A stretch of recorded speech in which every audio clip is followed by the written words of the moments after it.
বিসমিল্লাহির রহমানির রহিম। পরম করুণাময় ও অসীম দয়ালু আল্লাহর নামে শুরু। ومن أحسن قولا ممن دعا إلى الله وعمل صالحا وقال إنني من المسلمين.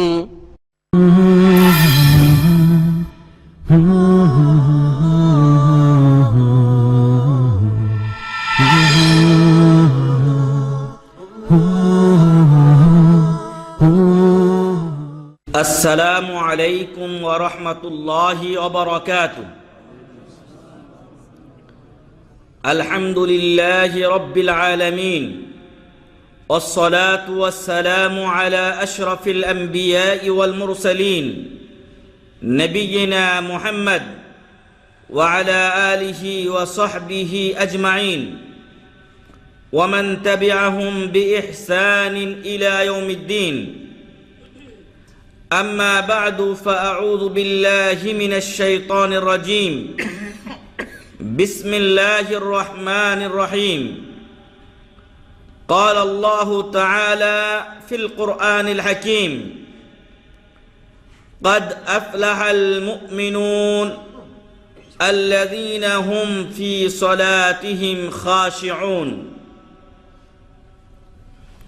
وقال عز وجل: ذلك الكتاب لا ريب فيه هدى للمتقين الذين يؤمنون بالغيب ويقيمون الصلاة الذين يؤمنون بالغيب ويقيمون الصلاة ومما رزقناهم ينفقون. وقال الرسول صلى الله عليه وسلم: মান সাল্লাল বারদাইন দাখালাল জান্নাহ। যাবতীয় প্রশংসা গুণগান সিদ্ধসানা একমাত্র সেই মহামহিয়ান মহান রব্বুল ইজ্জাতের জন্য, যার অশেষ মেহেরবানিতে আমরা আপনাদের এই জামে মসজিদে, জামে সালাহুদ্দিন আইয়ুবী, এই মসজিদে আমরা আজ বাদ ইশা কিছু দিনী কথা বলার এবং শোনার জন্য একত্রিত হতে পেরেছি। এই জন্য মহান রব্বুল আলামিনের শুকরিয়া আদা করি, বলি আলহামদুলিল্লাহ। সালাত ও সালাম বর্ষিত হোক প্রিয় নবী মুহাম্মদ সাল্লাল্লাহু আলাইহি ওয়াসাল্লামের উপরে। সম্মানিত ভাই এবং বন্ধুগণ, দীর্ঘ প্রতীক্ষার পরে আজকে আপনাদের এখানে এই ইসলামী সম্মেলন আলহামদুলিল্লাহ অনুষ্ঠিত হচ্ছে। এটা মহান রব্বুল আলামিনের একটা দয়া, একটা অনুগ্রহ। মেলা জায়গা আছে যেখানে মানুষেরা ইসলামের বাণী শুনতে পায় না, কিন্তু আপনাদের এখানে আমাদের সুমন ভাই, তিনি যখন ইমাম সাহেবের সাথে কথা বলেছেন, উনি নিজ হাতে দরখাস্ত লিখে দিয়েছেন ইসলামিক সেন্টার বরাবর যে হ্যাঁ, আমরা আমাদের মসজিদে প্রত্যেক মাসে নিয়মিত ইসলামী সম্মেলন চাই, এবং ইমাম সাহেব বলছেন যে সার্বিক সহযোগিতা, মসজিদ ব্যবহার ইত্যাদিতে আমরা আপনাদেরকে সহযোগিতা করতে, সাহায্য করতে প্রস্তুত আছি। তো এটা আল্লাহর একটা অশেষ মেহেরবানি আলহামদুলিল্লাহ, যে প্রবাসের জীবনে আমরা নিজেদের ভাষায় কিছু কথা, দিনী কথা বলার, শোনার সুযোগ পেয়েছি। এজন্য আল্লাহর শুকরিয়া আদা করি আলহামদুলিল্লাহ। সম্মানিত ভাই এবং বন্ধু, আপনারা আমরা এমন এক জায়গায় বসে আছি যেই জায়গা পৃথিবীর শ্রেষ্ঠতম জায়গা। আল্লাহ রসুল সাল্লাল্লাহু আলাইহি সাল্লাম বলেন যে পৃথিবীর মধ্যে শ্রেষ্ঠতম স্থান হচ্ছে মাসাজিদুহা, মসজিদ। এই পৃথিবীতে যত মসজিদ আছে সব মসজিদগুলোই এই পৃথিবীর মধ্যে শ্রেষ্ঠতম ভূখণ্ড। বাসায় যদি নামাজ পড়েন তাহলে যে সওয়াব পাবেন, মসজিদে এসে পড়লে 27 গুণ বেশি সওয়াব পাবেন। আল্লাহু আকবার। আর এই পৃথিবীর বুকে সবচাইতে খারাপ জায়গা হচ্ছে আসওয়াকুহা। এই পৃথিবীর যত বাজার আছে এই বাজারগুলো হলো সবচেয়ে খারাপ জায়গা, কারণ এখানে বেহায়াপনা আছে, এখানে মানুষকে ঠকানো আছে, সুদ ঘুষ জুয়া। আপনারা দূরে থাকেন, আমরা শিকোতে থাকি। বৃহস্পতিবার শুক্রবার শনিবার এই দিনগুলো যেখানে যে দিনগুলোতে মানুষ ওখানে বেশি হয়, জোয়ার সয়লাভ বয়ে যায়। মাঝে মাঝে পুলিশে অথবা হাইয়াতুল আমর বিল মারুফের লোকেরা এখানে হানা দেয়, কিন্তু ও তো সাময়িক। অনেক লোক থাইল্যান্ডি জুয়া ইত্যাদির সাথে জড়িত রয়েছে। ফলে এই ঘৃণিত কাজগুলো বাজারে হওয়ার কারণে, বাজার হলো পৃথিবীর মধ্যে খারাপ স্থান, আর আমরা আপনারা যে জায়গায় বসে আছি সেই জায়গাটা কি শ্রেষ্ঠতম স্থান। এবং এখানে আমরা দুনিয়ার কোনো কাজের জন্য আসি নাই। কেন আসছি? আমরা এখানে কিছু দিনের কথা শুনবো, জানবো এবং মানবো, আর যতটুকু পারি ইহা আমাদের সমাজে প্রচার ও প্রসার করার চেষ্টা করব। আল্লাহ তাআলা যেন আমাদের সেই নেক উদ্দেশ্য পূরণ করেন, আল্লাহুম্মা আমিন। তো আমরা এই শ্রেষ্ঠতম জায়গাতে উপস্থিত হয়েছি। যখন কোনো কওম, কোনো জামাত, কোনো একদল লোক আল্লাহর ঘরে জমায়েত হয়ে সেইখানে কোরআন ও হাদিসের আলোচনা করে, ওই মজলিসকে আল্লাহর একদল ফেরেশতা আছে যাদের নাম হচ্ছে সাইয়াহিন। সাইয়াহিন মানে বিচরণকারী, ঘুরে বেড়ান, তারা খুঁজে বেড়ান যে কোথায় আল্লাহর দ্বীনের কোরআন ও হাদিসের কি হয়, আলোচনা হয়। এরকম মজলিস তারা খুঁজেন। যখন কোনো ফেরেশতা পেয়ে যান তখন তারা বলেন যে হালুম্মা ইলা হাজাতিকুম, তোমরা যা খুঁজছো তা এখানে চলে আসো। তখন সকল ফেরেশতারা এই মজলিসকে ঘিরে ফেলেন। সুবহানাল্লাহ। ফেরেশতারা এই মজলিসকে ঘিরে ফেলেন। আল্লাহর রহমত ও প্রশান্তি তাদের উপরে নাজিল হয়। গাশিয়াতহুমুর রাহমাহ ওয়া নাযালাত আলাইহিমুস সাকিনাহ। আল্লাহর রহমত আপনাদের আমাদেরকে আচ্ছাদিত করেন। যারাই এই কোরআন ও সহিহ হাদিসের আলোচনা করেন মসজিদে বসে, যে কোনো জায়গাতে বসে, তাদেরকে আল্লাহর রহমত আচ্ছাদিত করে এবং তাদের উপরে আল্লাহর প্রশান্তি নাজিল হয়। আর ওয়া যাকারাহুমুল্লাহু ফীমান ইনদাহ, মহান রব্বুল আলামিন এরকম ইসলামী মজলিসে উপস্থিত লোকদের জিকির করেন, তাদের আলোচনা করেন ফীমান ইনদাহ, যারা তার কাছে নৈকট্যশীল ফেরেশতা রয়েছেন তাদের কাছে। বলুন সুবহানাল্লাহ। শুধু তাই নয়, বরং মহান রব্বুল আলামিন দীর্ঘ কথোপকথন করেন আপনাদের আমাদের সম্পর্কে ফেরেশতাদের সাথে। ফেরেশতারা কি করেন? এই মজলিসকে ঘিরেন, একদল আরেক দলের উপর হতে হতে এটা আসমান পর্যন্ত চলে যায়।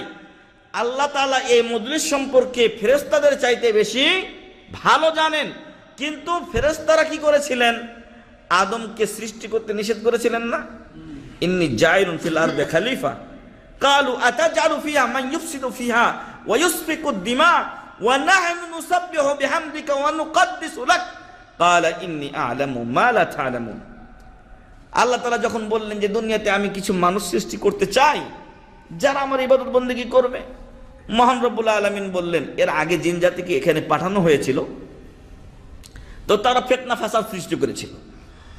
তখন ফেরেশতারা বললেন আল্লাহর এই প্রস্তাবের প্রেক্ষাপটে আল্লাহ যেটা সিদ্ধান্ত নেন এটা ওয়াল পাওয়ারফুল। আল্লাহ যেটা নেন ওটা আল্লাহ একাই নেন। ফেরেশতারা হ্যাঁ বললে পাস হবে আর না বললে পাস হবে না, এমনটি নয়। তবে মহান রব্বুল আলামিন ফেরেশতাদের মতামত জানতে চাইলেন তারা কি বলেন। তখন ফেরেশতারা বলেছিলেন যে আতাজআলু ফিহা মান ইউফসিদু ফিহা ওয়া ইসফিকুদ দিমা, আপনি কি পৃথিবীতে এমন লোকদেরকে সৃষ্টি করতে চান যারা এই পৃথিবীতে ফিতনা ও ফাসাদ সৃষ্টি করবে আর রক্ত প্রবাহিত করবে? কি অবস্থা আজকে বলেন তো? ফিতনা ফাসাদের শেষ নেই। আর আজকে মুসলমানদের রক্তের হোলি খেলা চলছে বিশ্বব্যাপী। আল্লাহ যেন মুসলিমদেরকে উদ্ধার করেন, জালেমদের কালো হাত যেন আল্লাহ তাআলা গুড়িয়ে দেন। যেই চক্রান্ত তারা মুসলিমদের বিরুদ্ধে করে আল্লাহ যেন ওই চক্রান্তে তাদেরকে ধ্বংস করে দেন, আল্লাহুম্মা আমিন। ওয়া ইসফিকুদ দিমা, তারা রক্ত প্রবাহিত করবে। এদেরকে সৃষ্টি করে কি করবেন?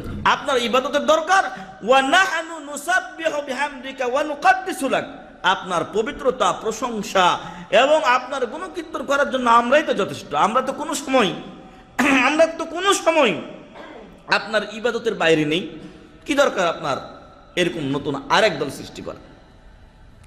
আপনারা জানেন রাসূল সাল্লাল্লাহু আলাইহি ওয়াসাল্লাম যখন মেরাজে গিয়েছিলেন তখন কাবা শরীফ বরাবর সপ্তম আকাশের উপরে একটা ঘর আছে যার নাম হচ্ছে বাইতুল মামুর। এই বাইতুল মামুরে প্রত্যহ দৈনন্দিন 70,000 ফেরেশতা ইবাদতের জন্য ঢোকেন দৈনন্দিন। আর এরা কিয়ামত পর্যন্ত দ্বিতীয়বার এদের পালা আসবে না। আল্লাহু আকবার, সুবহানাল্লাহি ওয়া বিহামদিহি। তাহলে ফেরেশতাদের সংখ্যা কত আপনি চিন্তা করে দেখুন। আল্লাহ বলছেন ওয়ামা ইয়ালামু জুনুদা রাব্বিকা ইল্লা হু, আল্লাহর সেনাবাহিনীর সংখ্যা আল্লাহ ছাড়া কেউ জানেন না।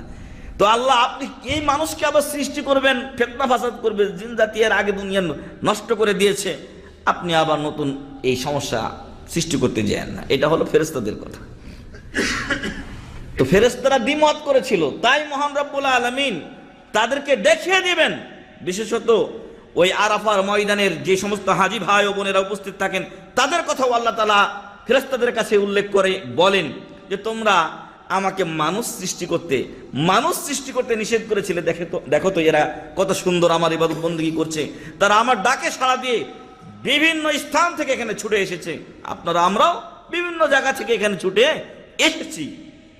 মহান রব্বুল আলামিন আমাদের সম্পর্কে মজলিসে উপস্থিত, আরাফার ময়দানে উপস্থিত, মিনাতে উপস্থিত, জুমার মসজিদে উপস্থিত এই সকল লোকদের সম্পর্কে ফেরেশতাদের চাইতে বেশি জানেন। কিন্তু ওদের মুখ থেকে একটু জানতে চান, ওদের মুখ থেকে একটু শুনতে চান যে তোমরা তো নিষেধ করেছিলে, এরা কি চায় আমার কাছে। তখন ফেরেশতারা বলেন যে এরা জান্নাত চায়। কি চান? জান্নাত চান। আমরা জান্নাত চাই আল্লাহর কাছে, আর কিছু চাই না। আমরা জান্নাত চাই। রব্বানা আতিনা ফিদ দুনিয়া হাসানা ওয়া ফিল আখিরাতি হাসানা ওয়া কিনা আযাবান নার। দুনিয়া আখিরাতে কল্যাণ দাও, জাহান্নাম থেকে বাঁচাও, এটাই আমাদের আল্লাহর কাছে চাওয়া। যাই হোক, আল্লাহ তাআলা আমাদের সম্পর্কে সম্যক অবগত। তদুপরি আল্লাহ ফেরেশতাদেরকে একটু জিজ্ঞাসা করেন, ওদেরকে একটু বাজিয়ে নেন আর কি, যে এরা কি চায়। ফেরেশতারা বলেন এরা জান্নাত চায়। দ্বিতীয়ত আল্লাহ জিজ্ঞাসা করেন ওরা কি থেকে আশ্রয় চায়, তখন ফেরেশতারা বলেন এরা জাহান্নাম থেকে আশ্রয় চায়। মহান রব্বুল আলামিন ওই ফেরেশতাদেরকে বলেন, হে ফেরেশতারা তোমরা সাক্ষী থাকো সবাই, আন্নী কাদ গাফারতু লাহুম, আমি এদেরকে ক্ষমা করে দিলাম। সুবহানাল্লাহি ওয়া বিহামদিহি। এই মজলিসে উপস্থিত যে কোনো কোরআন ও সহিহ হাদিসের মজলিস হতে হবে। একটু আগে ভাই আব্দুল খালেক হাফিজাহুল্লাহ উনি বলেছেন যে মেলা গাঁজাখুরি কথা আমাদের সমাজে হয়, পীর সাহেব কোথাকার জাহাজ কোথায় ঠেলে দিয়ে পার করে দিচ্ছেন ইত্যাদি ইত্যাদি কথা হয়। সবচেয়ে বড় পীর হলেন আব্দুল কাদের জিলানী, আর তার কবর হচ্ছে বাগদাদে। সেই বাগদাদকে আমেরিকান সেনারা, আমরা এটার পক্ষে না যে বাগদাদ নষ্ট হয়ে যাক, কিন্তু হয়ে গেছে অলরেডি। বাগদাদ মুসলমানদের হাতছাড়া হয়ে গেছে, এটা এখন অন্যদের হাতে চলে গেছে, এটার নিয়ন্ত্রণ আর মুসলিমদের হাতে নেই। তো আমার কথা হচ্ছে যে সবচাইতে বড় পীর হলেন আব্দুল কাদের জিলানী সাহেব, তার কবর বাগদাদে রয়েছে। এত বোমা পড়লো, একটা বোমা তো উল্টে আমেরিকাকে মারলো না? মারছে? তাদের কি ক্ষমতা আছে? কিছুই ক্ষমতা নেই। তো সম্মানিত ভাই এবং বন্ধুগণ, মহান রব্বুল আলামিন বলছেন যেখানে কোরআন ও সহিহ হাদিসের আলোচনা হয়, গাঁজাখুরি আজগবি কিস্সা কাহিনী 5 ঘন্টা আলোচনা হলো, কোরআন ও হাদিস একটা দুইটা আয়াত ছাড়া আর কোনো খবর নাই। তারপরে কিছু এদিকে দৌড়াইলো ওইদিকে দৌড়াইলো, তারপরে কিছু কান্দাইলো আর কিছু হাসাইলো, শেষ। এর নাম ইসলামী আলোচনা নয়। রাসূল সাল্লাল্লাহু আলাইহি সাল্লাম জীবন একদিন শুধু 4 থেকে 5 ঘন্টা দীর্ঘ আলোচনা করেছিলেন, বাকি আলোচনাগুলো রাসূল সাল্লাল্লাহু আলাইহি সাল্লাম বলছেন আমরা আজকেও আপনাদের আলোচনা সংক্ষেপ করার পক্ষে ছিলাম, কিন্তু অত্র এলাকা কোম্পানির এলাকা, অনেক ভাইয়ের কাজ হয়তো এখন শেষ হচ্ছে, এজন্যই আমরা একটু দীর্ঘায়িত করছি। রাসূল সাল্লাল্লাহু আলাইহি সাল্লাম বলছেন হাদ্দিসুন নাস বিমা ইয়ারিফুন, মানুষরা যতটুকু কন্ট্রোল করতে পারে, যতটুকু মনে রাখতে পারে, যতটুকু সময় ওদের কাছে আছে অতটুকু সময় তোমরা তাদেরকে আলোচনা শোনাও। আতুরিদুন আন ইউকাযযাবাল্লাহু ওয়া রাসূলুহু, তোমরা কি চাও যে আল্লাহ ও রাসূলকে মানুষ মিথ্যারোপ করুক? অর্থাৎ আমি এত বেশি এখন আলোচনা করলাম, এত লম্বা এদিক সেদিক দৌড়ালাম যে আপনি বিতৃষ্ণা হয়ে উঠে চলে গেলেন, কি আলোচনা করে না। অথচ দেখা গেছে যে শেষে যে আলোচনাটা করেছিলাম সেটাই আপনার জন্য ফলপ্রসূ ছিল। যাই হোক, মূল কথাগুলো বলতে হবে। তো মহান রব্বুল আলামিন বলছেন আন্নী কাদ গাফারতু লাহুম, এই মজলিসে উপস্থিত সবাইকে আমি মাফ করে দিলাম। সুবহানাল্লাহ ওয়া বিহামদিহি। একজন ফেরেশতা বলেন যে মহান রব্বুল আলামিন, এখানে অমুক একটা লোক এসেছেন যিনি আলোচনা শুনতে আসেননি, উনি এসেছেন এইখানে উপস্থিত আরেক ভাইয়ের কাছে তার একটা প্রয়োজন পূরণ করতে। এখন লোকটা মজলিসে উপস্থিত হয়ে আছেন, সামনের কাতারে আছেন, এজন্য এই লোকটা তার সাথে কথা বলতে পারছেন না, যার ফলে বাধ্য হয়ে কি করছে, বসে আছে।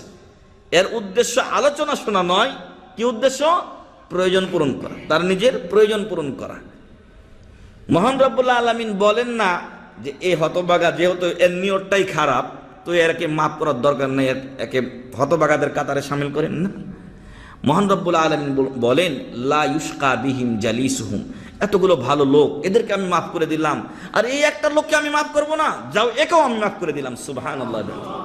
আপনাদের সাথে থাকার কারণে এরকম একটা দুনিয়াবি উদ্দেশ্যে আসা লোকও ক্ষমা পেয়ে যান। সুবহানাল্লাহ। তো এরকম মজলিসে উপস্থিত হতে আপনারা রাজি আছেন তো? ইনশাআল্লাহ।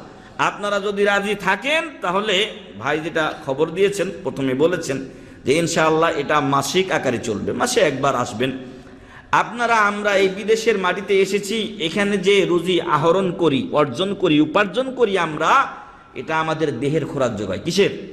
দেহের।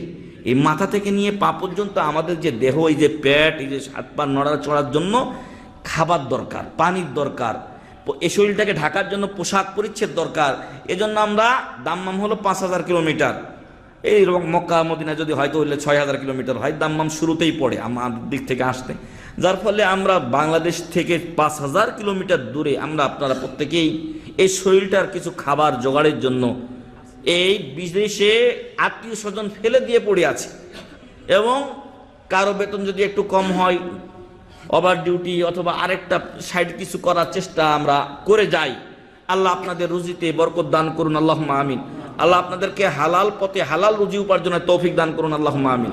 এটা খারাপ কিছু না, কিন্তু উদাহরণটা কি জন্য দিলাম? এজন্য দিলাম যে একটা মানুষ শুধু শরীর দিয়ে, দেহ দিয়ে মানুষ হয় না। বোঝাতে পেরেছি? একটা মানুষ শুধু দেহ দিয়ে মানুষ হয় না, একটা মানুষের দেহ আছে কিন্তু তার জীবনটা, রূহ নাই। তাহলে কি ওটার নাম? Dead body. কি নাম? ডেড বডি, লাশ। তখন আর নাম ধরে কেউ ডাকবে না, যেটা শেখ মোখলেস অথবা এটা আব্দুল খালেক, এটা আব্দুল্লাহ, আব্দুর রহমান অথবা শরীফ অথবা আর কেউ, এই কথা মানুষ বলবে না। কি বলবে? লাশ। লাশের পাটা একটু এদিকে করো, লাশের হাতটা একটু এদিকে করো, তখন আর নাম বলবে না যে অমুকের হাতটা এদিকে করো, বলবে না, বলবে না। তো আমরা বিদেশে এসেছি আমাদের দেহের খোরাক উপার্জনের জন্য, কিন্তু সম্মানিত ভাই ও বন্ধু, মানুষের দেহের সাথে ওতপ্রোতভাবে জড়িত বরং সেটাই মূল জিনিস, আর সে জিনিসটা হচ্ছে মানুষের রূহ, মানুষের আত্মা, মানুষের দিল, মানুষের প্রাণ। আর এই মানুষের প্রাণের খোরাক অবশ্যই তাকে জোগাতে হবে। আমরা ওই যে বললাম যে দৈনিক সকালবেলা 6টার সময় ডিউটিতে যাই, হয়তো সন্ধ্যা 5টা 6টা 7টা পর্যন্ত ডিউটি করি। এটা খাবার, এটার খোরাক জোগাচ্ছি কিসের জন্য? কিসের? আমার দেহের খোরাক আমি জোগাচ্ছি, আমার আত্মীয় স্বজনের দেহের খোরাক আমি জোগাচ্ছি। কিন্তু আমাদের প্রত্যেকের দিল, রূহ আছে, যে দিল ও রূহ, আত্মা ও প্রাণ ছাড়া একজন মানুষ কল্পনা করা যায় না। সেই দিল ও রূহের খোরাক দরকার নেই? সেই দিল ও রূহের খোরাক দরকার আছে। রাসূল সাল্লাল্লাহু আলাইহি ওয়াসাল্লাম বলেন যে আলা ওয়া ইন্না ফিল জাসাদি মুদগাহ ইযা সালুহাত সালুহাল জাসাদু কুল্লু। মানুষের দেহে একটা অংশ আছে, যে অংশটা ঠিক হলে মানুষটা ঠিক চলবে, মানুষের বডি ঠিক চলবে। ওয়া ইযা ফাসাদাত ফাসাদাল জাসাদু কুল্লু। যদি ওই খণ্ড নষ্ট হয়ে যায় তাহলে মানুষের সমস্ত শরীর দেহ কি হবে? নষ্ট হয়ে যাবে। আলা ওয়াহিয়াল কলব, আর সেটা হচ্ছে মানুষের দিল, হার্ট এবং মানুষের মন। এই জিনিসটা হচ্ছে মানুষের শরীরের মধ্যে এমন জিনিস যে এটা যদি ঠিক থাকে তাহলে মানুষের শরীরও ঠিক থাকবে।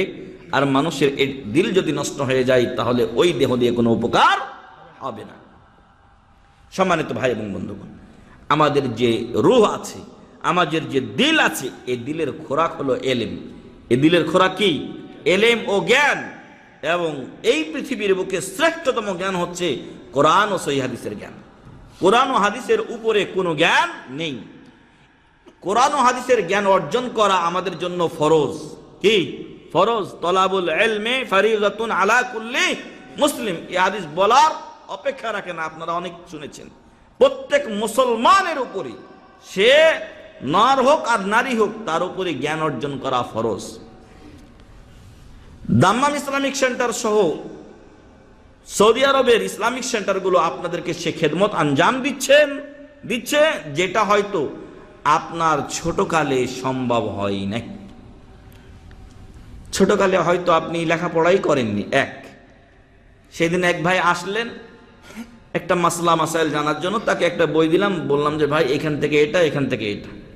তো বলছে আমাকে একটু দাগ দিয়ে দেন। আমি বললাম যে এই যে এই পৃষ্ঠা নাম্বারগুলো ভাঁজ করে দিয়েছি। বলছে যে আমি তো পড়তে পারি না, একটু দাগ দিয়ে দেন। তো ছোটকালে অনেক ভাই ও বোনেরা মাদ্রাসা স্কুলেই যেতে চায় না, যদিও এখন নিরক্ষরতার হার প্রায় শূন্যের কোটায় চলে আসছে। তো অনেকে লেখাপড়া হয়তো করেননি, অনেকে করেছেন কিন্তু জেনারেল লাইনে করেছেন। হয়তো আপনি মেট্রিক পাস করেছেন, ইন্টার পাস করেছেন, হয়তো ডিগ্রিও পাস করেছেন। আবার অনেকে হয়তো মাদ্রাসায় পড়েছেন কিন্তু কমপ্লিট করা সম্ভব হয়নি, অথবা যতটুকু পড়েছেন ততটুকু আপনার জন্য যথেষ্ট নয়। এর সাথে যুক্ত হয়েছে ভেজালের দেশ। আমাদের দেশে প্রায় সব জায়গাতেই ভেজাল। এর আগে নাসিম সাহেব কোন যেন মন্ত্রী ছিলেন, স্বরাষ্ট্রমন্ত্রী না কি যেন, বিদেশে সফরে গেছেন, আসার পর নিজের ব্যাগই পাই নাই। তারপরে মুক্তিযোদ্ধাদেরকে যেই মেডেল দিল, সেই মেডেল স্বর্ণের মেডেল দিল, ওই মেডেলও নাকি ভেজাল। তো এই ভেজালের বুকে সবচাইতে বেশি ভেজাল ঢুকেছে আমাদের সমাজে ধর্মের মাঝে। কিসের মাঝে? ধর্মের মাঝে। একটু আগে ভাই আব্দুল খালিক কিছু কথা বলেছেন।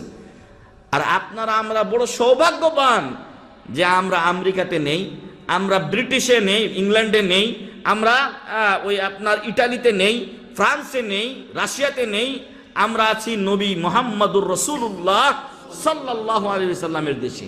এটা আপনার জন্য সুবর্ণ সুযোগ। অন্য দেশে ইসলামিক সেন্টার খুঁজে পাওয়া যাবে না, থাকলেও নিজেদের উদ্যোগে আছে, কিন্তু এখানে সরকারি উদ্যোগে আছে। আলহামদুলিল্লাহ, আপনি এখানে মক্কা ও মদিনা পেয়েছেন।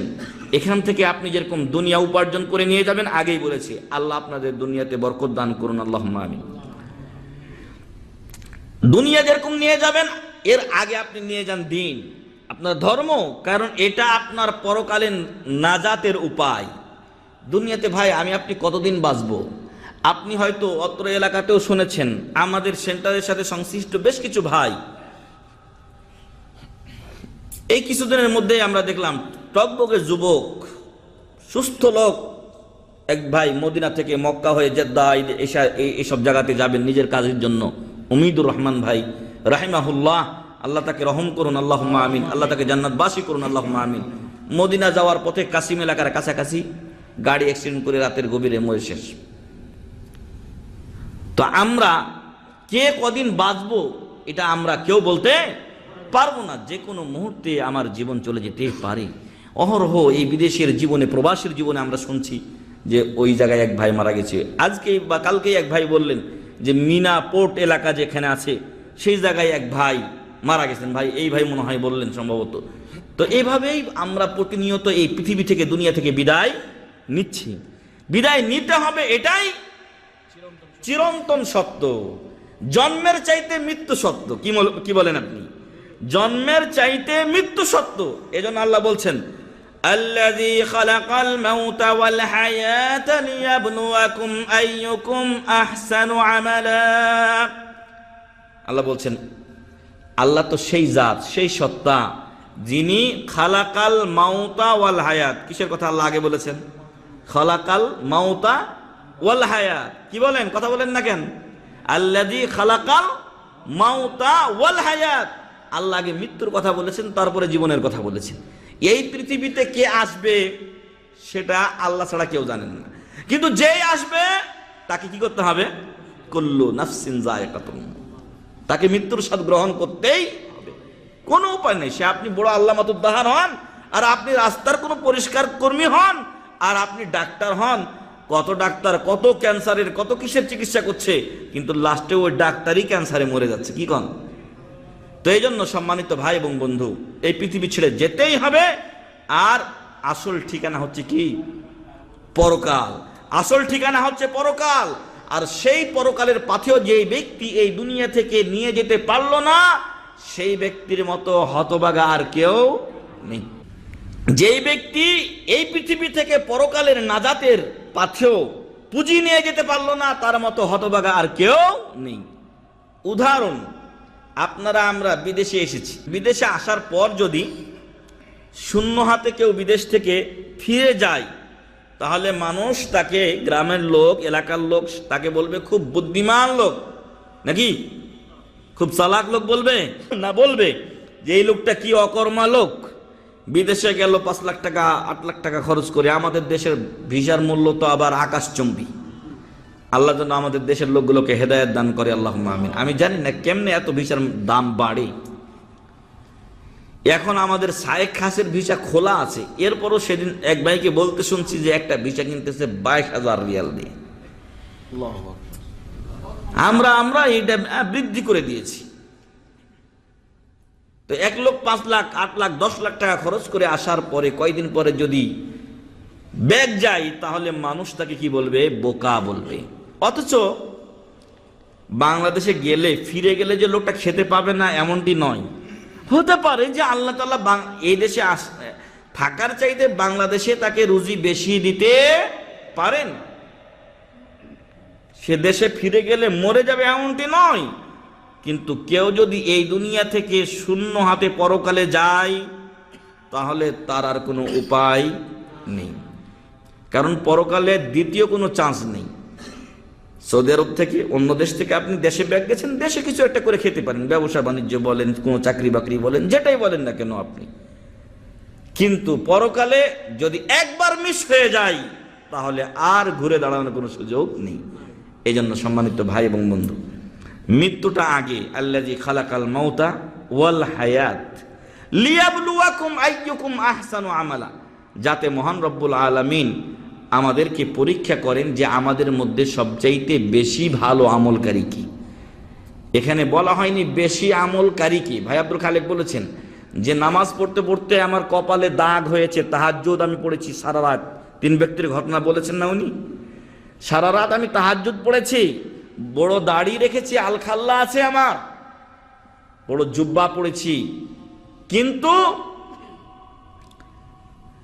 আমলটা রসুল সাল্লাল্লাহু আলাইহি সাল্লামের তরিকা মোতাবেক হয়নি, আমলটা আল্লাহর জন্য হয়নি। তাহলে এই আমল আল্লাহর কাছে কবুল হবে না। আমলে যদি একটা শিরিক থাকে, তাহলে সকল আমলকে ধ্বংস করে দেয়, নাউজুবিল্লাহ মিন যালিক।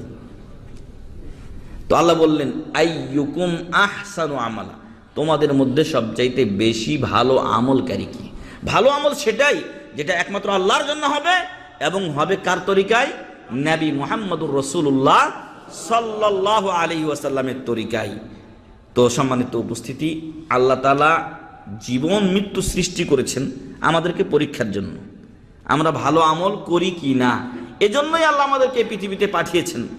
যারা ভালো আমল করবে তাদেরকে আল্লাহ তাআলা ডান হাতে আমলনামা দিবেন। কোথায়?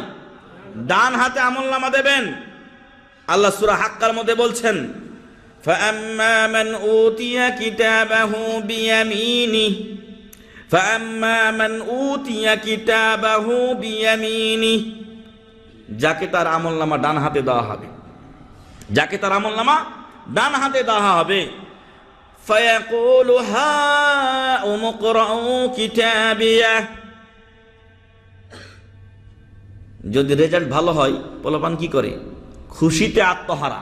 পেপার পত্রিকায় মিডিয়াতে ছবি দেখেন, ভি চিহ্ন দেয়, এক একজনের এক এক রং। কেউ আবার অতি খুশিতে আল্লাহর অবাধ্য হয়ে ঢাকঢোল পেটা শুরু করে, আল্লাহ শুকরিয়া করবে, আলহামদুলিল্লাহ আল্লাহ ভালো রেজাল্ট করাইছেন না, ঢাকঢোল পেটানো শুরু করে। যাই হোক, তো আনন্দে আত্মহারা হয়ে এই লোক কি করবে? কিয়ামতের দিন নিজের আত্মীয় স্বজনের কাছে, পরিচিত জনদের কাছে ফিরে গিয়ে বলবে, হাউমু ইকরাউ কিতাবিয়াহ, এ হলো আমার আমলনামা, ধরো পড়ো। হাও মুকরাউ কিতাবিয়া, এ আমার আমলনামা, নাও পড়ে দেখো। কারণ আনন্দে তো আত্মহারা, সবগুলো গোল্ডেন এ প্লাস এসেছে, আনন্দে আত্মরা হয়ে রেজাল্ট এর পেপার নিয়ে আত্মীয় স্বজনের কাছে ফিরে গিয়ে বলছে, পড়ো আমার আমলনামা, দেখো কি কেমন রেজাল্ট হচ্ছে। ইন্নী যানানতু আন্নী মুলাকিন হিসাবিয়া, আমি জানতাম যে একদিন আমাকে হিসাব দিতে হবে। এই চিন্তা যার আছে সেই লোক তো ঠিক মতো চলবেই। আপনি যদি মনে করেন যে আপনার কোম্পানির হিসাব আপনাকে পাই টু পাই বুঝিয়ে দিতে হবে, তাহলে প্রত্যেকটা মাসের হিসাব আপনি ঠিক মতো রাখলেই খালাস। 12তম মাস ডিসেম্বর শেষের দিকে, তাই না? এই ডিসেম্বর মাস শেষে আপনি কোনো বেগ পেতে হবে না। আপনি যদি জানুয়ারিতে ঠিক করে থাকেন, মাসেরটা মাসে ঠিক করে থাকেন, তাহলে ফেব্রুয়ারিটা ঠিক করে আপনি নেন স্যার হিসাব, আপনার কোনো ভেজাল নেই।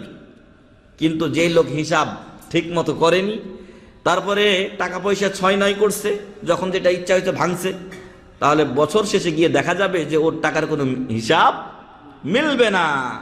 ফলে যদি মোদির হিসাব চাই 6-9 এই সেই আজ কাল করতে করতে লাস্টে একটা গজামিল দেওয়ার চেষ্টা করবে, যেমনটা আমাদের দেশের দায়িত্বশীল হয়ে থাকে। আল্লাহ ওদের হেদায়েত দান করুন, আল্লাহুম্মা আমিন।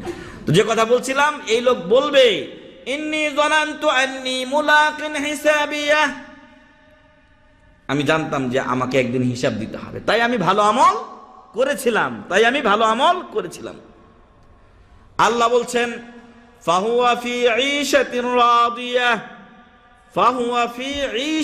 রাদিয়া, সেই লোক থাকবে এমন জীবনযাপন যাতে সে সন্তুষ্ট হয়ে যাবে। সুবহানাল্লাহ। আল্লাহ তাআলা যেন কিয়ামতের দিন আমাদের ডান হাতে আমলনামা দেন এবং আমাদেরকে যেন আল্লাহ সন্তুষ্টমূলক জীবনযাপন দান করেন, আল্লাহুম্মা আমিন। ফাহুয়া ফি ঈশাতির রাদিয়া ফি জান্নাতিন আলিয়া, সে থাকবে সুউচ্চ জান্নাতে। কুতুফুহা দানিয়া, যার ফল থাকবে খুব কাছাকাছি। যে ব্যক্তি শুয়ে থাকবে, শুয়েও সে ফল খেতে পারবে, বসে থাকবে, বসেও সে ফল খেতে পারবে। নামই তো জান্নাত। জান্নাত মানে কি? বাগান আর বাগান, শাখা পল্লব বিশিষ্ট গাছ আছে, কিন্তু গাছের ওই যে এই আপনার ডাল যে খালি উপরমুখী হয়ে আছে এমন না, শাখা পল্লব বিশিষ্ট উদ্যানকে জান্নাত বা বাগান বলা হয়। তো এটার ডালপালাগুলো চতুর্মুখী হবে, এদিকে সেদিকে মেলা গাছ দেখেন যে একেবারে আমাদের আঞ্চলিক ভাষা বলে ঝাঁকড়া হয়ে থাকা। তো একেবারে ব্যাপক তার শাখা পল্লব হবে, আর সেইখানে আপনি যদি প্রবেশ করেন কুতুফুহা দানিয়া, তার ফলগুলো হবে খুব কাছাকাছি। বসে থাকলেও পাবেন, শুয়ে থাকলেও পাবেন, দাঁড়িয়ে থাকলেও পাবেন, যেটা ইচ্ছা সেটাই আপনি খেতে পারবেন। সুবহানাল্লাহ ওয়া বিহামদিহি।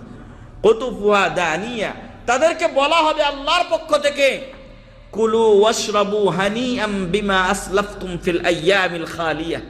দুনিয়ার জিন্দেগিতে 5 ওয়াক্ত নামাজে আসতে, বিশেষ করে শীতের সময় কম্বলটা ছাড়তে ইচ্ছা হয় না, কিন্তু আপনি জানেন যে আমি ফজরের নামাজটা বাদ দিয়ে দিলে যদি সূর্য উঠে যায় আমার আর নামাজ হবে না, আর আমি মুসলিমদের কাতারে থাকবো না, যাই আমি নামাজটা পড়ে আসি, আমি এই আরামটুকু ত্যাগ করে জাহান্নামের আগুন থেকে নিজেকে বাঁচিয়ে আসি।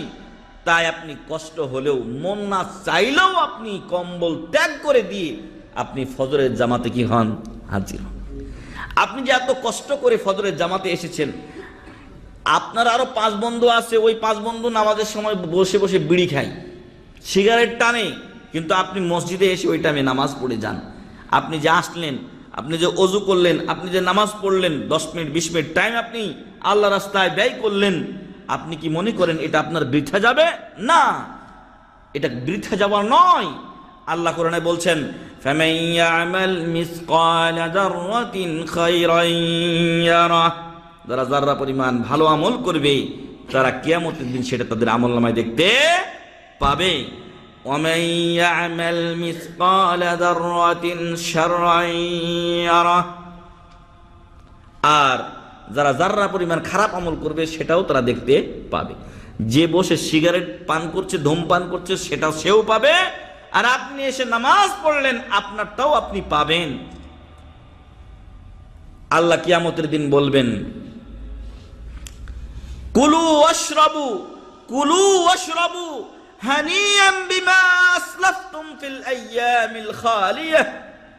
দুনিয়ার জিন্দেগিতে অনেক কষ্ট করে তুমি 5 ওয়াক্ত নামাজ পড়েছিলে, রমজান মাসে রোজা রেখেছিলে, তোমার কিছু টাকা পয়সা ছিল, অমিম্মা রাযাকনাহুম ইউনফিকুন, আমি তাদেরকে যে রিজিক দিয়েছি তা থেকে তারা আল্লাহর রাস্তায় কি করে? ব্যয় করে। তুমি যাকাত, ফরজ যাকাতও আদায় করেছিলে, তারপরে কিছু দান সাদকাও করেছিলে, আরো তুমি আত্মীয় স্বজনের হক আদা করেছিলে, বন্ধু বান্ধবের সাথে ভালো আচরণ করেছিলে, মুসলমানের সাথে সাক্ষাৎ হলে তুমি সালাম বিনিময় করেছিলে, এবং ইত্তাকার বিভিন্ন ধরনের ভালো আমল তোমার দুনিয়ার জিন্দেগিতে ছিল। এই জিন্দেগির ভালো আমলের বিনিময়ে কুলু ওয়াশরাবু হানিয়া, আরামে আয়েশে বিচিন্তায় মানে চিন্তাহীন ভাবে খাও ও পান করো। আল্লাহু আকবার। কুলু মানে কি? খাও, ওয়াশরাবু পান করো, হানিয়ান আনন্দ চিত্তে, আরামসে। কোনো এমন নাই যে আপনি মক্কা যাচ্ছেন, তাড়াতাড়ি টয়লেটে গিয়ে দেখছেন তো 5-10 জনের লাইন, আবার মসজিদে গেলেন, মসজিদে নামাজ পড়লেন, এরপরে খাবার টাইম দেখা যাচ্ছে 10 মিনিট আছে, তাড়াতাড়ি যদি না খাই তাহলে বাসটা ছেড়ে চলে যাবে, আবার যদি না খাই তাহলে পেটও চিনচিন করবে। এমতো অবস্থায় দেখা যায় যে গোগর আসে কিছু আপনি ঢুকিয়ে নিলেন। আবার অনেক সময় দেখা যায় যে হোটেল যদি ছোট হয় অথবা গাড়ি ঘোড়া যদি সেখানে বেশি থাকে তাহলে ওইখানে আর লাইনও পাওয়া যায় না। তো এরকম কঠিন পরিস্থিতিতে কি করেন আপনি? সময় নাই, অথবা অনেক সময় না খেয়ে আপনি গাড়িতে উঠে যান। কিন্তু কিয়ামতের দিন এটা হবে না। কিয়ামতের দিন আল্লাহ আপনাকে বলবেন কুলু ওয়াশরাবু হানিআ, আরামে আয়েশে শান্তির সাথে খাও। এখানে কোনো সময়ের ধরা বাঁধা নিয়ম নেই, আনলিমিটেড খান, আপনার 5 ঘন্টা লাগে, খান, বসে বসে খান আপনি। কুলু ওয়াশরাবু হানিআ। কেন? বিমা আসলাফতুম ফিল আইয়ামিল খালি, দুনিয়ার জিন্দেগিতে যে আমল করেছিলে, যেই ভালো নেক সৎ আমল করে এসেছিলে, তার বিনিময়ে খাও পান করো। আল্লাহু আকবার। আল্লাহ তাআলা যেন আমাদেরকে এই নিয়ামত দান করেন, আল্লাহুম্মা আমিন। তার আগে যেন দুনিয়াতে আল্লাহ আমাদেরকে ভালো আমল করার তৌফিক দান করেন, আল্লাহুম্মা আমিন। অপরদিকে আরেক দল লোক হচ্ছে কি? ওয়া আম্মা মান উতিয়া কিতাবাহু বিশিমালিহি ওয়া আম্মা মান উতিয়া কিতাবাহু বিশিমালিহি ফায়াকুলু ইয়া লাইতানি লাম উতা কিতাবিয়া ওয়া লাম আদরি মা হিসাবিয়া। যারা পরীক্ষা ভালো দেয় না, ওরা কি মনে করে? যদি রেজাল্টটা না হতো, কোনো কারণে যদি বানচাল হয়ে যেত, খাতা যদি পুড়ে যেত, মেলা রকম আজগুবি করে, চিন্তা ভাবনা করে। কিন্তু আসলে সেটা হয় না, টাইম মতো ঠিকই রেজাল্ট প্রকাশ হয়। ঠিক ওই রকম যার পরকালে বাম হাতে আমলনামা দেওয়া হবে, ওই লোক বলবে ওয়া আম্মা মান উতিয়া কিতাবাহু বিশিমালিহি ফায়াকুলু ইয়া লাইতানি লাম উতা কিতাবিয়া। হায় আফসোস, যদি আমাকে আমার আমলনামা দেওয়া না হতো, হাই রেজাল্ট যদি না হতো, এই আশা করবে। কিন্তু আসলে কি তাই না? রেজাল্ট তো হবেই। আপনি কি করে চিন্তা করতে পারলেন যে আপনি একটা ব্যবসা বাণিজ্য করবেন আর এর শেষে হিসাব হবে না? মনটা হয় কি? আপনার কপিলেরও হিসাব হয়, আমার কপিলেরও হিসাব হয়, আপনার নিজে হিসাব করেন, আমিও হিসাব করি। এই মাসে কত আসলো আর কত গেল, বছরে কত টাকা জমালাম আর কত টাকা আমার ব্যয় হলো, আয় ব্যয়ের হিসাব হয়। ওই রকম এই পৃথিবীতে আল্লাহ তাআলা আমাদেরকে পাঠিয়েছেন ভালো মন্দ পরীক্ষার জন্য। সে পরীক্ষা হবেই হবে, এবং তার রেজাল্টও কিয়ামতের দিন কি হবে? প্রকাশিত হবে। এই হতভাগা ব্যক্তি যার আমলনামা বাম হাতে দেওয়া হবে, সে বলবে ইয়া লাইতানি লাম উতা কিতাবিয়া ওয়া লাম আদরি মা হিসাবিয়া।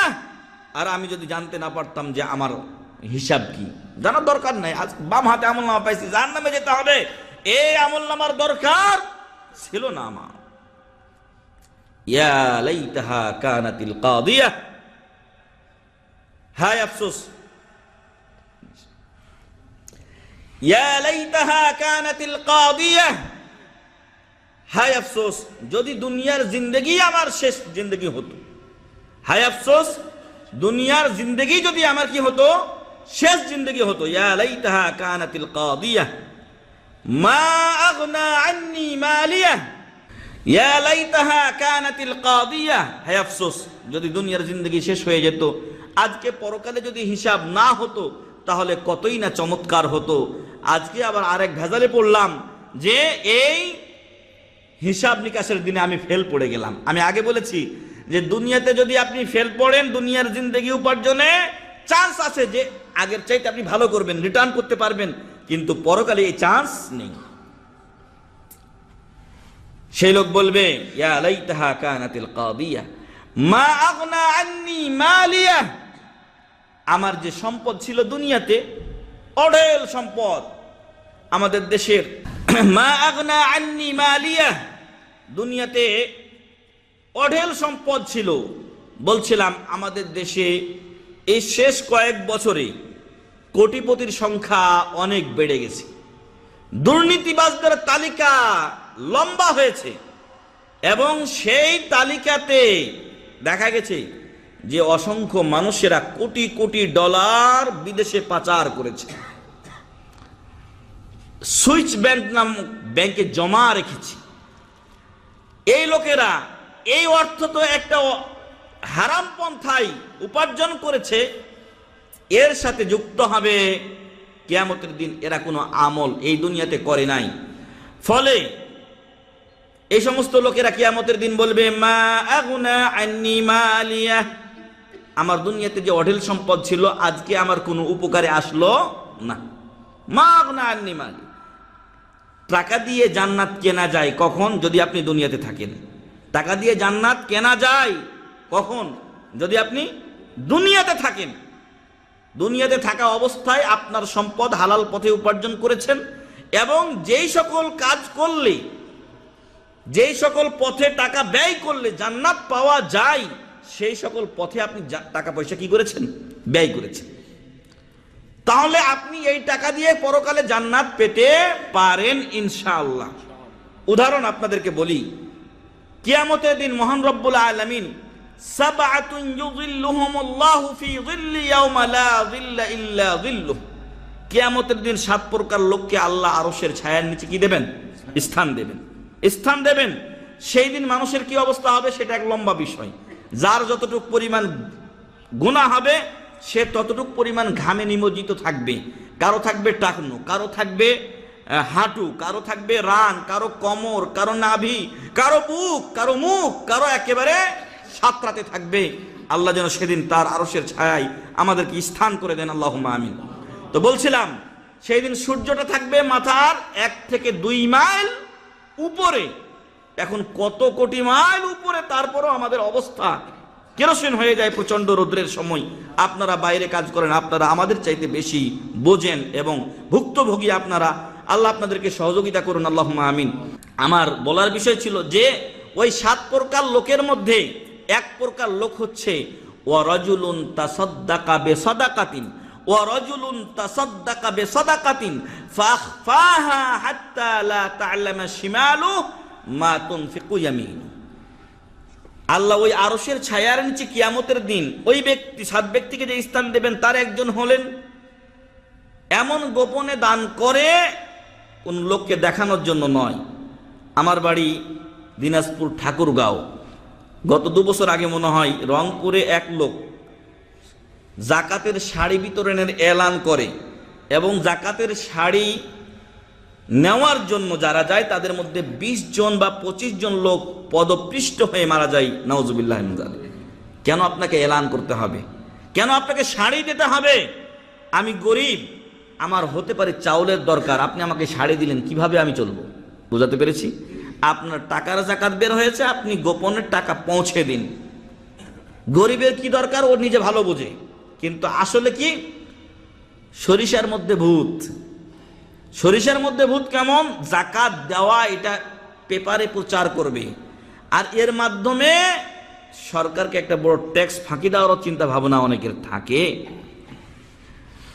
কিন্তু ইসলাম বলছে যে না, গোপনে দান করো।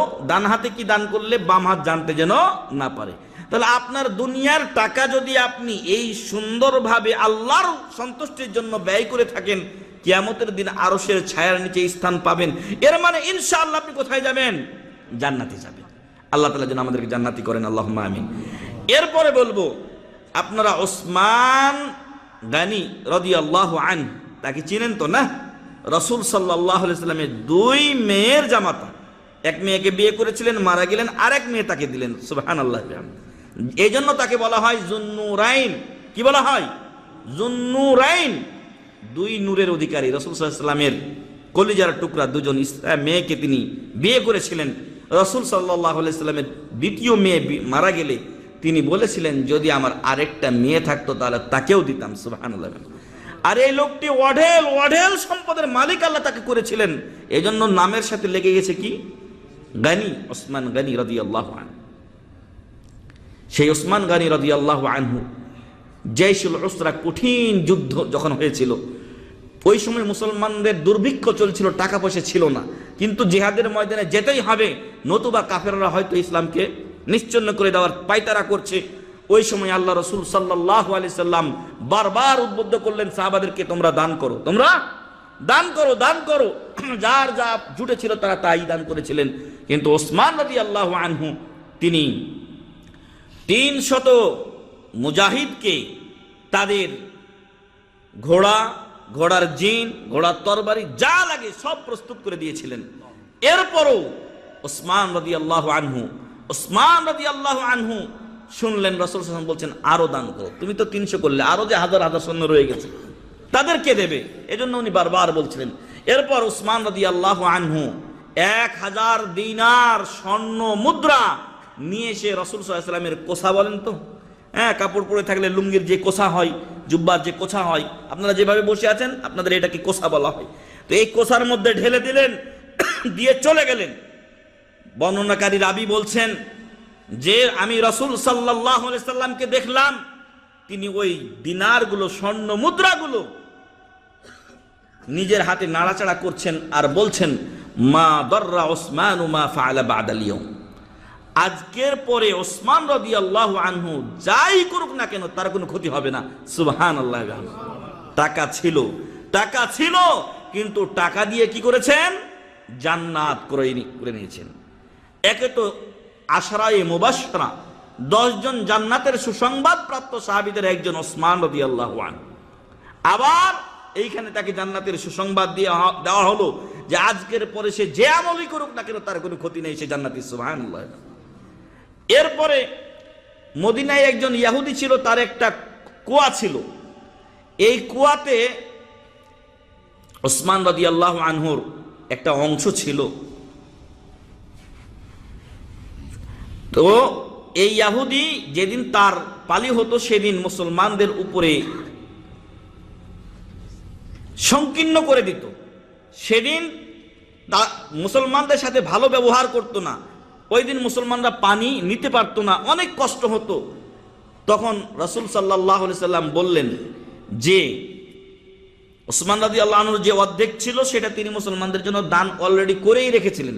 সেদিন তারা পানি নিতেন সেখান থেকে, কিন্তু তা যথেষ্ট ছিল না, কারণ যেদিন তাদের পানি দরকার হতো আর ওই দিন ইহুদির পালি, তাহলে কি হতো? সমস্যার তারা মুখোমুখি হতেন। রাসূল সাল্লাল্লাহু আলাইহি সাল্লাম বললেন, আমার উম্মতের মাঝে এমন কে আছো যে এই অর্ধেককে কিনে মুসলমানদের জন্য দান করে দেবে এবং সেখানে তার কোনো নেতৃত্ব কর্তৃত্ব থাকবে না, বরং সে একজন সাধারণ লোকের মতো থাকবে। একজন সাধারণ মুসলিম যেরকম ওইখানে পানি নেয় সে ওইরকম পানি নেবে, আর ওয়ালাহুল জান্নাহ, আর তার জন্য রয়েছে কি? জান্নাহ। ওসমান রাদিয়াল্লাহু আনহু সেখানে উপস্থিত ছিলেন না। সাহাবাদের এমন কারো এই সামর্থ্য ছিল না যে ওই কূপটা কিনে মুসলমানদেরকে দান করবেন। তো সবাই যার যার মতো চলে গেলেন। পরবর্তীতে এই সংবাদ পৌঁছে গেল কার কাছে? ওসমান রাদিয়াল্লাহু আনহুর কাছে। ওসমান রাদিয়াল্লাহু আনহুর কাছে এই সংবাদ পৌঁছে গেল। উনি রাসূল সাল্লাল্লাহু আলাইহি ওয়াসাল্লামের কাছে এসে বললেন যে, হে আল্লাহ রাসূল সাল্লাল্লাহু আলাইহি ওয়াসাল্লাম, আমি যদি এই কূপটা কিনে মুসলমানদেরকে দান করে দেই যেভাবে আপনি বলেছেন সেইভাবে, তাহলে কি আমার জন্য সেই জান্নাত রয়েছে? রাসূল সাল্লাল্লাহু আলাইহি ওয়াসাল্লাম বললেন, নাম, তোমার জন্য সেই জান্নাত রয়েছে। উনি বললেন, ঠিক আছে, আমি এটা কিনে মুসলমানদেরকে দান করে দিলাম। সুবহানাল্লাহ। টাকা ছিল, কিন্তু টাকা দিয়ে জান্নাত ক্রয় করেছেন দুনিয়ায় থাকতে। পরকালে চলে গেলে আর ওই টাকা দিয়ে কোনো ফায়দা হবে না। আপনার মরা শেষ, আপনার টাকা শেষ, ওটা আপনার টাকা থাকবে না, ওটা ওয়ারিসরা নিয়ে যাবে। ওসমান রাদিয়াল্লাহু আনহু জান্নাত ক্রয় করলেন। ওসমান রাদিয়াল্লাহু আনহু আরেকবার মদিনায় দুর্ভিক্ষ হলো, খাবার কিনে পাওয়া যায় না। টাকা আছে মানুষের কাছে কিন্তু খাবার কিনে পাওয়া যায় না। উসমান রাদিয়াল্লাহু আনহুর সম্ভবত 100 অথবা 1000 খাদ্য বা যেটাকে বলছে খেজুর ভর্তি উট এসেছিল কোথা থেকে? ওই ইরাক, বাগদাদ, শাম, ওই দেশ থেকে তার ব্যবসায়ী কাফেলা প্রায় 1000 বা 100 উট বোঝাই মাল আসলো কোথায়? মদিনায়। মদিনার যারা ব্যবসায়ী ছিলেন তারা ছুটে আসলেন ওসমান রাদিয়াল্লাহু আনহুর কাছে, ওই খেজুরগুলো কিনে তারা মদিনার লোকদের কাছে বিক্রি করবেন। এতে যাদের টাকা পয়সা আছে তারা কিনেও নিতে পারবে, আবার কি হবে, তারা কিছু লাভবান হবেন। ওসমান রাদিয়াল্লাহু আনহুর কাছে যখন তারা গেলেন তখন তিনি বললেন যে হ্যাঁ, তোমরা আমাকে কত টাকা লাভ দেবে? কাম তোরবে হৌনি, তোমরা কত টাকা লাভ দিবে? তখন তারা বলেছিল যে দিনারুন বিদিনারাইন, তোমার 1 দিনার যেখানে খরচ হয়েছে আমরা সেখানে 2 দিনার দেব। বুঝে আসছে? তুমি যদি 1 দিনার দিয়ে কিনে থাকো তাহলে আমরা 2 দিনার দেব। তারপর উনি তাদের সাথে রেট করতে থাকলেন, বলছেন না জাদুনি, তোমরা আমাকে আরো বেশি দাও, আর কত? তো ওসমান রাদিয়াল্লাহু আনহু তাদের সাথে রেট করছেন, রেট যে কত দিবে। তো তারা বলছেন যে তুমি যদি 1 দিনার দিয়ে কিনে থাকো তাহলে আমরা 2 দিনার দেবো, ডবল হয়ে গেল। বুঝে আসছে? যদি 1 দিনার দিয়ে কেনো 2 দিনার দেবো, 10 দিনার দিয়ে কেনো 20 দিনার দেবো। বলছেন না বেশি। তো তারা আবার এইভাবে করতে করতে 3 গুণ পর্যন্ত বৃদ্ধি করলেন, যেহেতু খাবার নেই বাধ্য। 1 দিনারের জিনিস 3 দিনার দেবেন, তার মানে 10,000 রিয়াল হলে 30,000 রিয়াল দেবেন। তারপরে ওসমান রাদিয়াল্লাহু আনহু বলছেন যে আমাকে আরো তোমরা কি দাও, বেশি করো, আরো বেশি দাও, তোমরা যে পারো বেশি দাও। মানে সেম যে বাজারে একটা ইয়া ওঠে না, কি যেন ডাক উঠে, ঠিক ডাক ওঠার মতো, কে বেশি দিতে পারবে, আর কেউ নাই। 3 গুণ পর্যন্ত বাড়লো। এরপরে তারা বলল যে আমরা হলাম মদিনার বড় বড় ব্যবসায়ী, আমরা তোমাকে 3 গুণ লাভ দিতে চেয়েছি, তাও তুমি তোমার জিনিস দেবে না, কে তোমাকে এর চাইতে বেশি লাভ দেবে? উনি বললেন ইন্নাল্লাহা ওয়া'আদানি আকসারা মিন যালিক, মহান রব্বুল আলামিন আমাকে এর চাইতে বেশি ওয়াদা দিয়েছেন। সুবহানাল্লাহ বিহামদি। আপনারা জানেন যে যদি আপনি একটা নেকি করেন তাহলে সেটা 10টা লিখে দেওয়া হয়। আপনি যদি কোরআনের একটা অক্ষর পড়েন, কয় নেকি লিখে দেওয়া হয়? 10 নেকি লিখে দেওয়া হয়। রাসূল সাল্লাল্লাহু আলাইহি ওয়াসাল্লাম বলছেন লা আকুলু আলিফ লাম মিম হারফ, আমি বলছি না যে আলিফ লাম মিম মিলে একটা অক্ষর, বাল আলিফুন হারফুন, বরং আলিফ একটা অক্ষর, ওয়া লামুন হারফুন ওয়া মিমুন হারফুন, আলিফ একটা অক্ষর, লাম একটা অক্ষর, মিম একটা অক্ষর। এই আলিফ লাম মিম এই 3টা অক্ষরে 3 10 30 নেকি লিখে দেওয়া হয়। সুবহানাল্লাহ। তো উসমান রাদিয়াল্লাহু আনহু বললেন যে তোমরা তো 3 গুণ দেবে, কিন্তু আল্লাহ আমাকে বলেছেন যে আমি 1 টাকা যদি ব্যয় করি তাহলে কয় টাকা দেবেন? আল্লাহ 10 টাকা দেবেন। অতএব আজকে 100 বা 1000 যত মালবাহী উট, খেজুরবাহী উট আছে আমি ফি সাবিলিল্লাহ দান করে দিলাম। সুবহানাল্লাহ।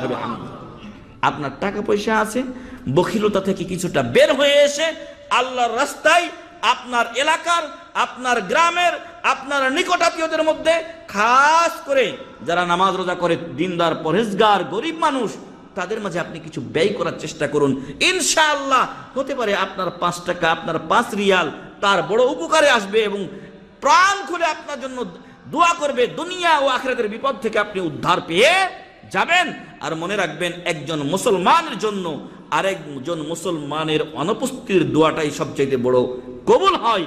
আল্লাহ তাআলা যেন আমাদেরকে এরকম কাজে শরীক হওয়ার তৌফিক দান করেন। আল্লাহুম্মা আমিন। বলছিলাম যারা আমলনামা বাম হাতে দেওয়া হবে সে কি বলবে? মা আগনা আন্নি মালিয়া, হায় আফসোস, আমার যে সম্পদ ছিল সেই সম্পদটা আমার কাজে আসলো না। আপনারা আরেকটা সূরা জানেন, যেই সূরাটার নাম হচ্ছে সূরাতুল লাহাব, জানেন না? অপর নাম কি? মাসাদ। এই সূরার আরেকটা নাম মাসাদ।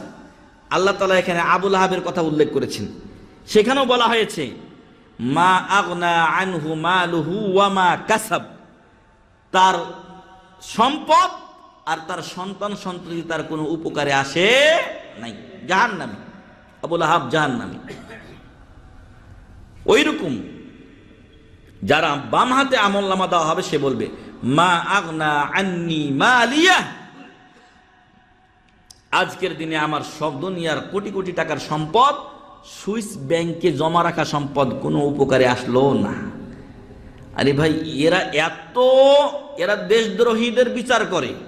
সে আমাদের রাজনৈতিক আলোচনা নয়, সে আওয়ামী লীগ হোক, বিএনপি হোক, জামাত হোক, যে কোনো দলের হোক না কেন, এরা অন্যদের বিচার করে, অথচ তারা নিজেরাই কি হয়ে আছে, দেশদ্রোহী হয়ে আছে। আপনার কোটি টাকা আছে, মাফি মুশকিল, আপনি দেশে ইনভেস্ট করুন। আপনার টাকা দিয়ে এখানে যদি 5টা ফ্যাক্টরি তৈরি করেন, তাহলে আমার দেশের লোকগুলোকে বিদেশে আসতে হতো না।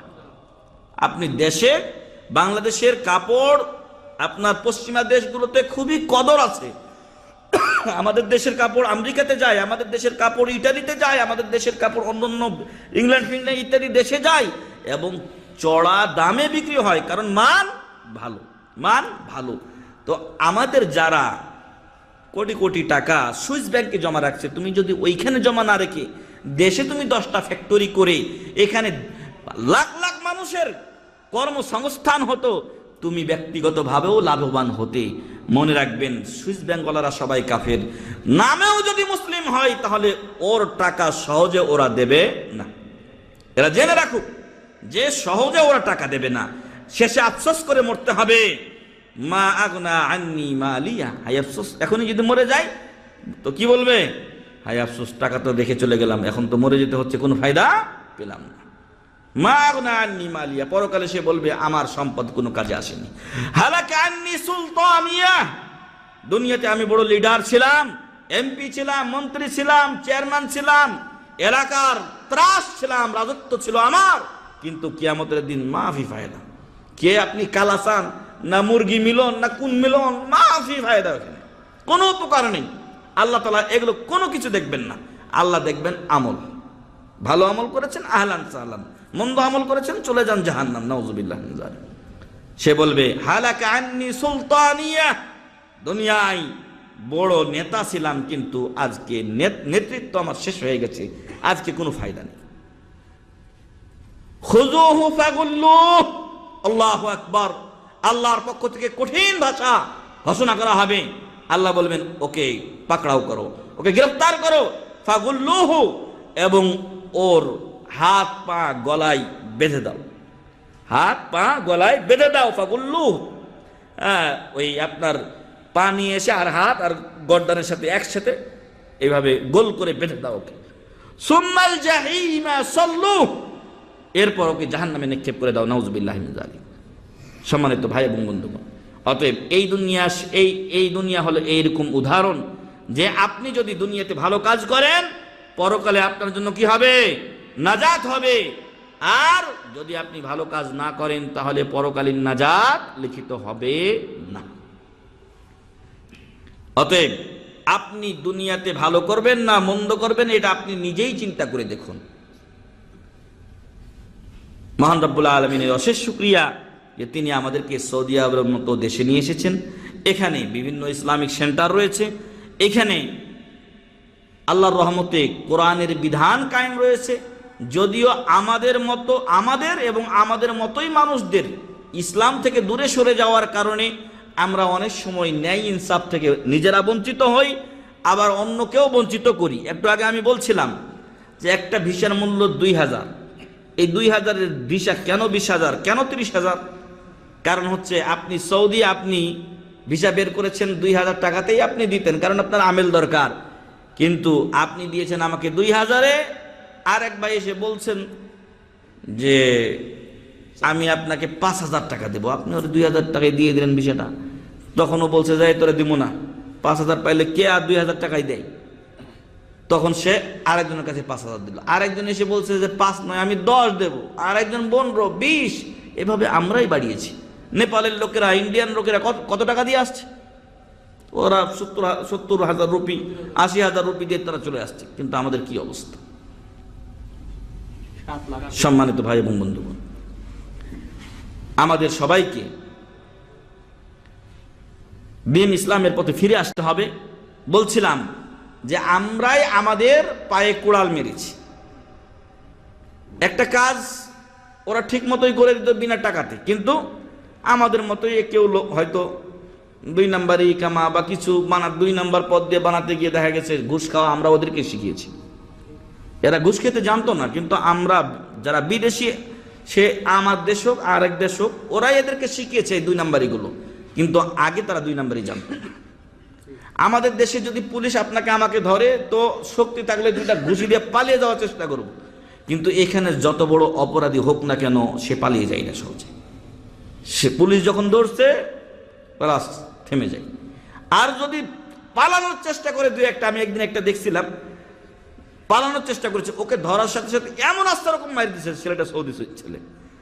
তো আসলে অন্যায় আমরাই তাদেরকে শিখিয়েছি, যার ফলে এখন কিছুটা হলেও আমরাই এর নির্যাতনের শিকার হচ্ছি। যে কথা আমি বলছিলাম যে এদেশের সংবিধান আল কোরআনের সংবিধান, এদেশ থেকে আপনার রুজি নিয়ে যাওয়ার চাইতে গুরুত্বপূর্ণ হচ্ছে আপনি এখান থেকে কি নিয়ে যাবেন, সঠিক দিন নিয়ে যাবেন, সহি দিন নিয়ে যাবেন, সঠিক আমল নিয়ে যাবেন। এজন্য যে আমার দেশের ইসলাম মূল আসল ইসলাম নয়, বরং ওই ইসলামের মধ্যে মেলা ভেজাল ঢুকে গেছে, সেটা সরাসরি মক্কা ও মদিনা থেকে না গিয়েছে ইরান তুরান কাবার পথে। একটা বই লিখেছে কোনো এক লেখক, তো ইরান আফগান ওই ভারত হয়ে যখন আমাদের দেশে গেছে, তখন এখানে শিরিক আর বেদাতের সৈলাব হয়ে গেছে। আপনি নবীর দেশে এসেছেন, আল্লাহ রসুল সাল্লাল্লাহু আলাইহি সাল্লাম বলেন সারা দুনিয়া থেকেও যদি ইসলাম উঠে যায়, উঠে যেতে পারে, কিন্তু দিন ইসলাম ফিরে আসবে মদিনাতে, মক্কাতে যেভাবে সাপ তার গর্তে ফিরে আসে।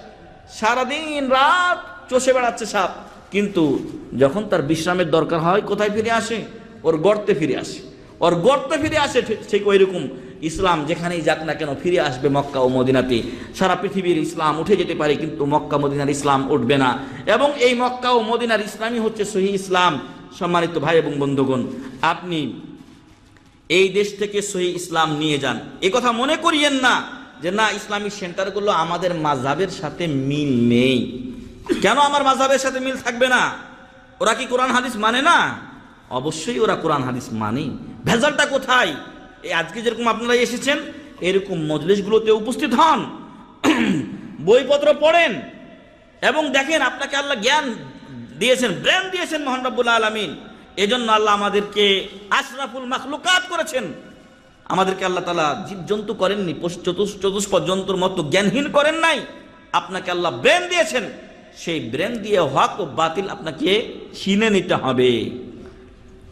আপনি দুনিয়ার ক্ষেত্রে যেরকম হক ও বাতিল, সত্য মিথ্যা নির্ণয় করেন নিজের চিন্তাধারায়, অন্যের কথা অন্ধ হয়ে আপনি মেনে নেন না, ওই রকম যখন আপনার দিনের মাঝে ভেজাল ঢুকেছে, তখন অবশ্যই আপনাকে দিন ইসলাম সঠিক যেটা সেটাকেই আপনাকে চয়ন করতে হবে, নতুবা আমল করেও হয়তো কি হবে, বৃথা যাবে।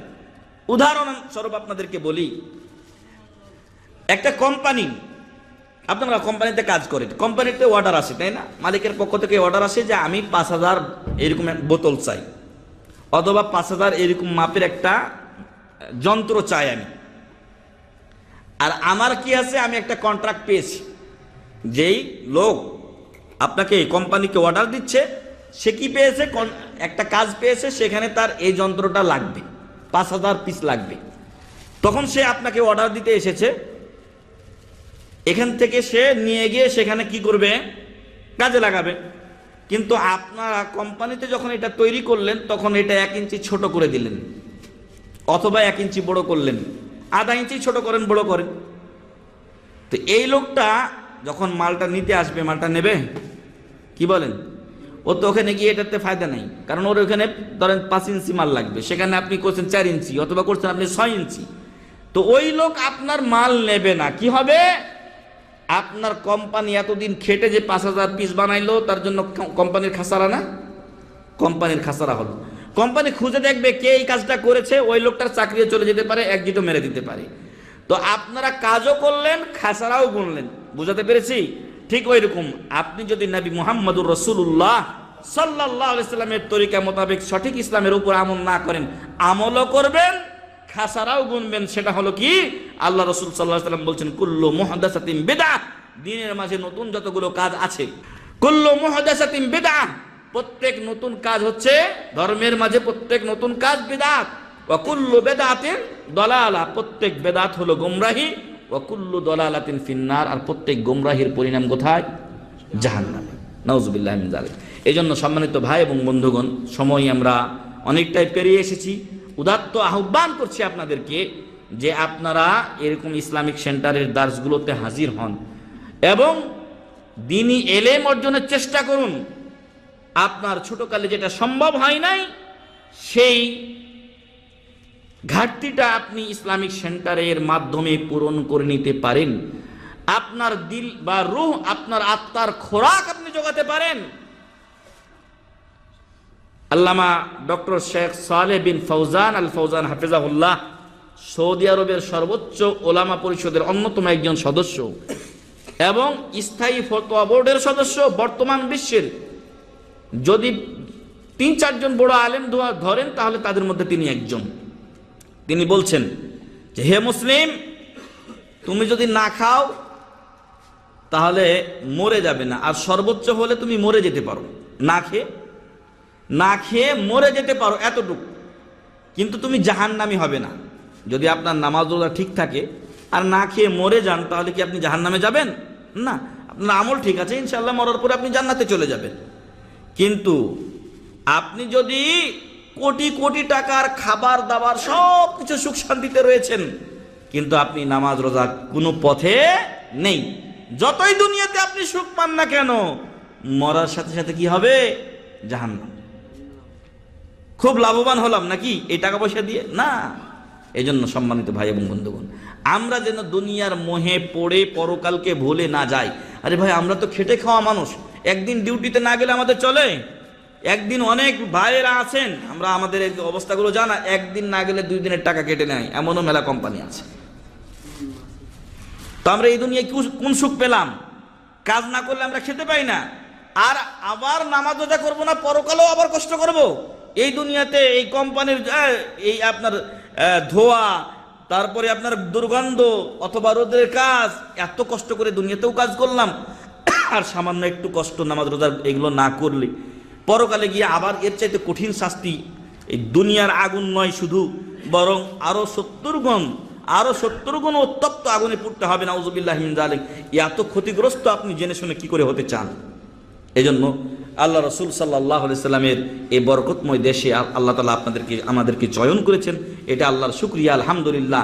তাই এরকম মজলিসগুলোতে উপস্থিত থাকবেন এবং দ্বীনি এলেম অর্জনের চেষ্টা করবেন। আমরা আজকে বেশ কিছু বইও নিয়ে এসেছি। আপনি হয়তো সিকোতে গিয়ে অথবা অন্য সেন্টারে যাওয়ার আপনার সময় থাকবে না, তো আপনি আপনার রুমে বসে বসেই কিছু বইপত্র পড়ে নিতে পারেন।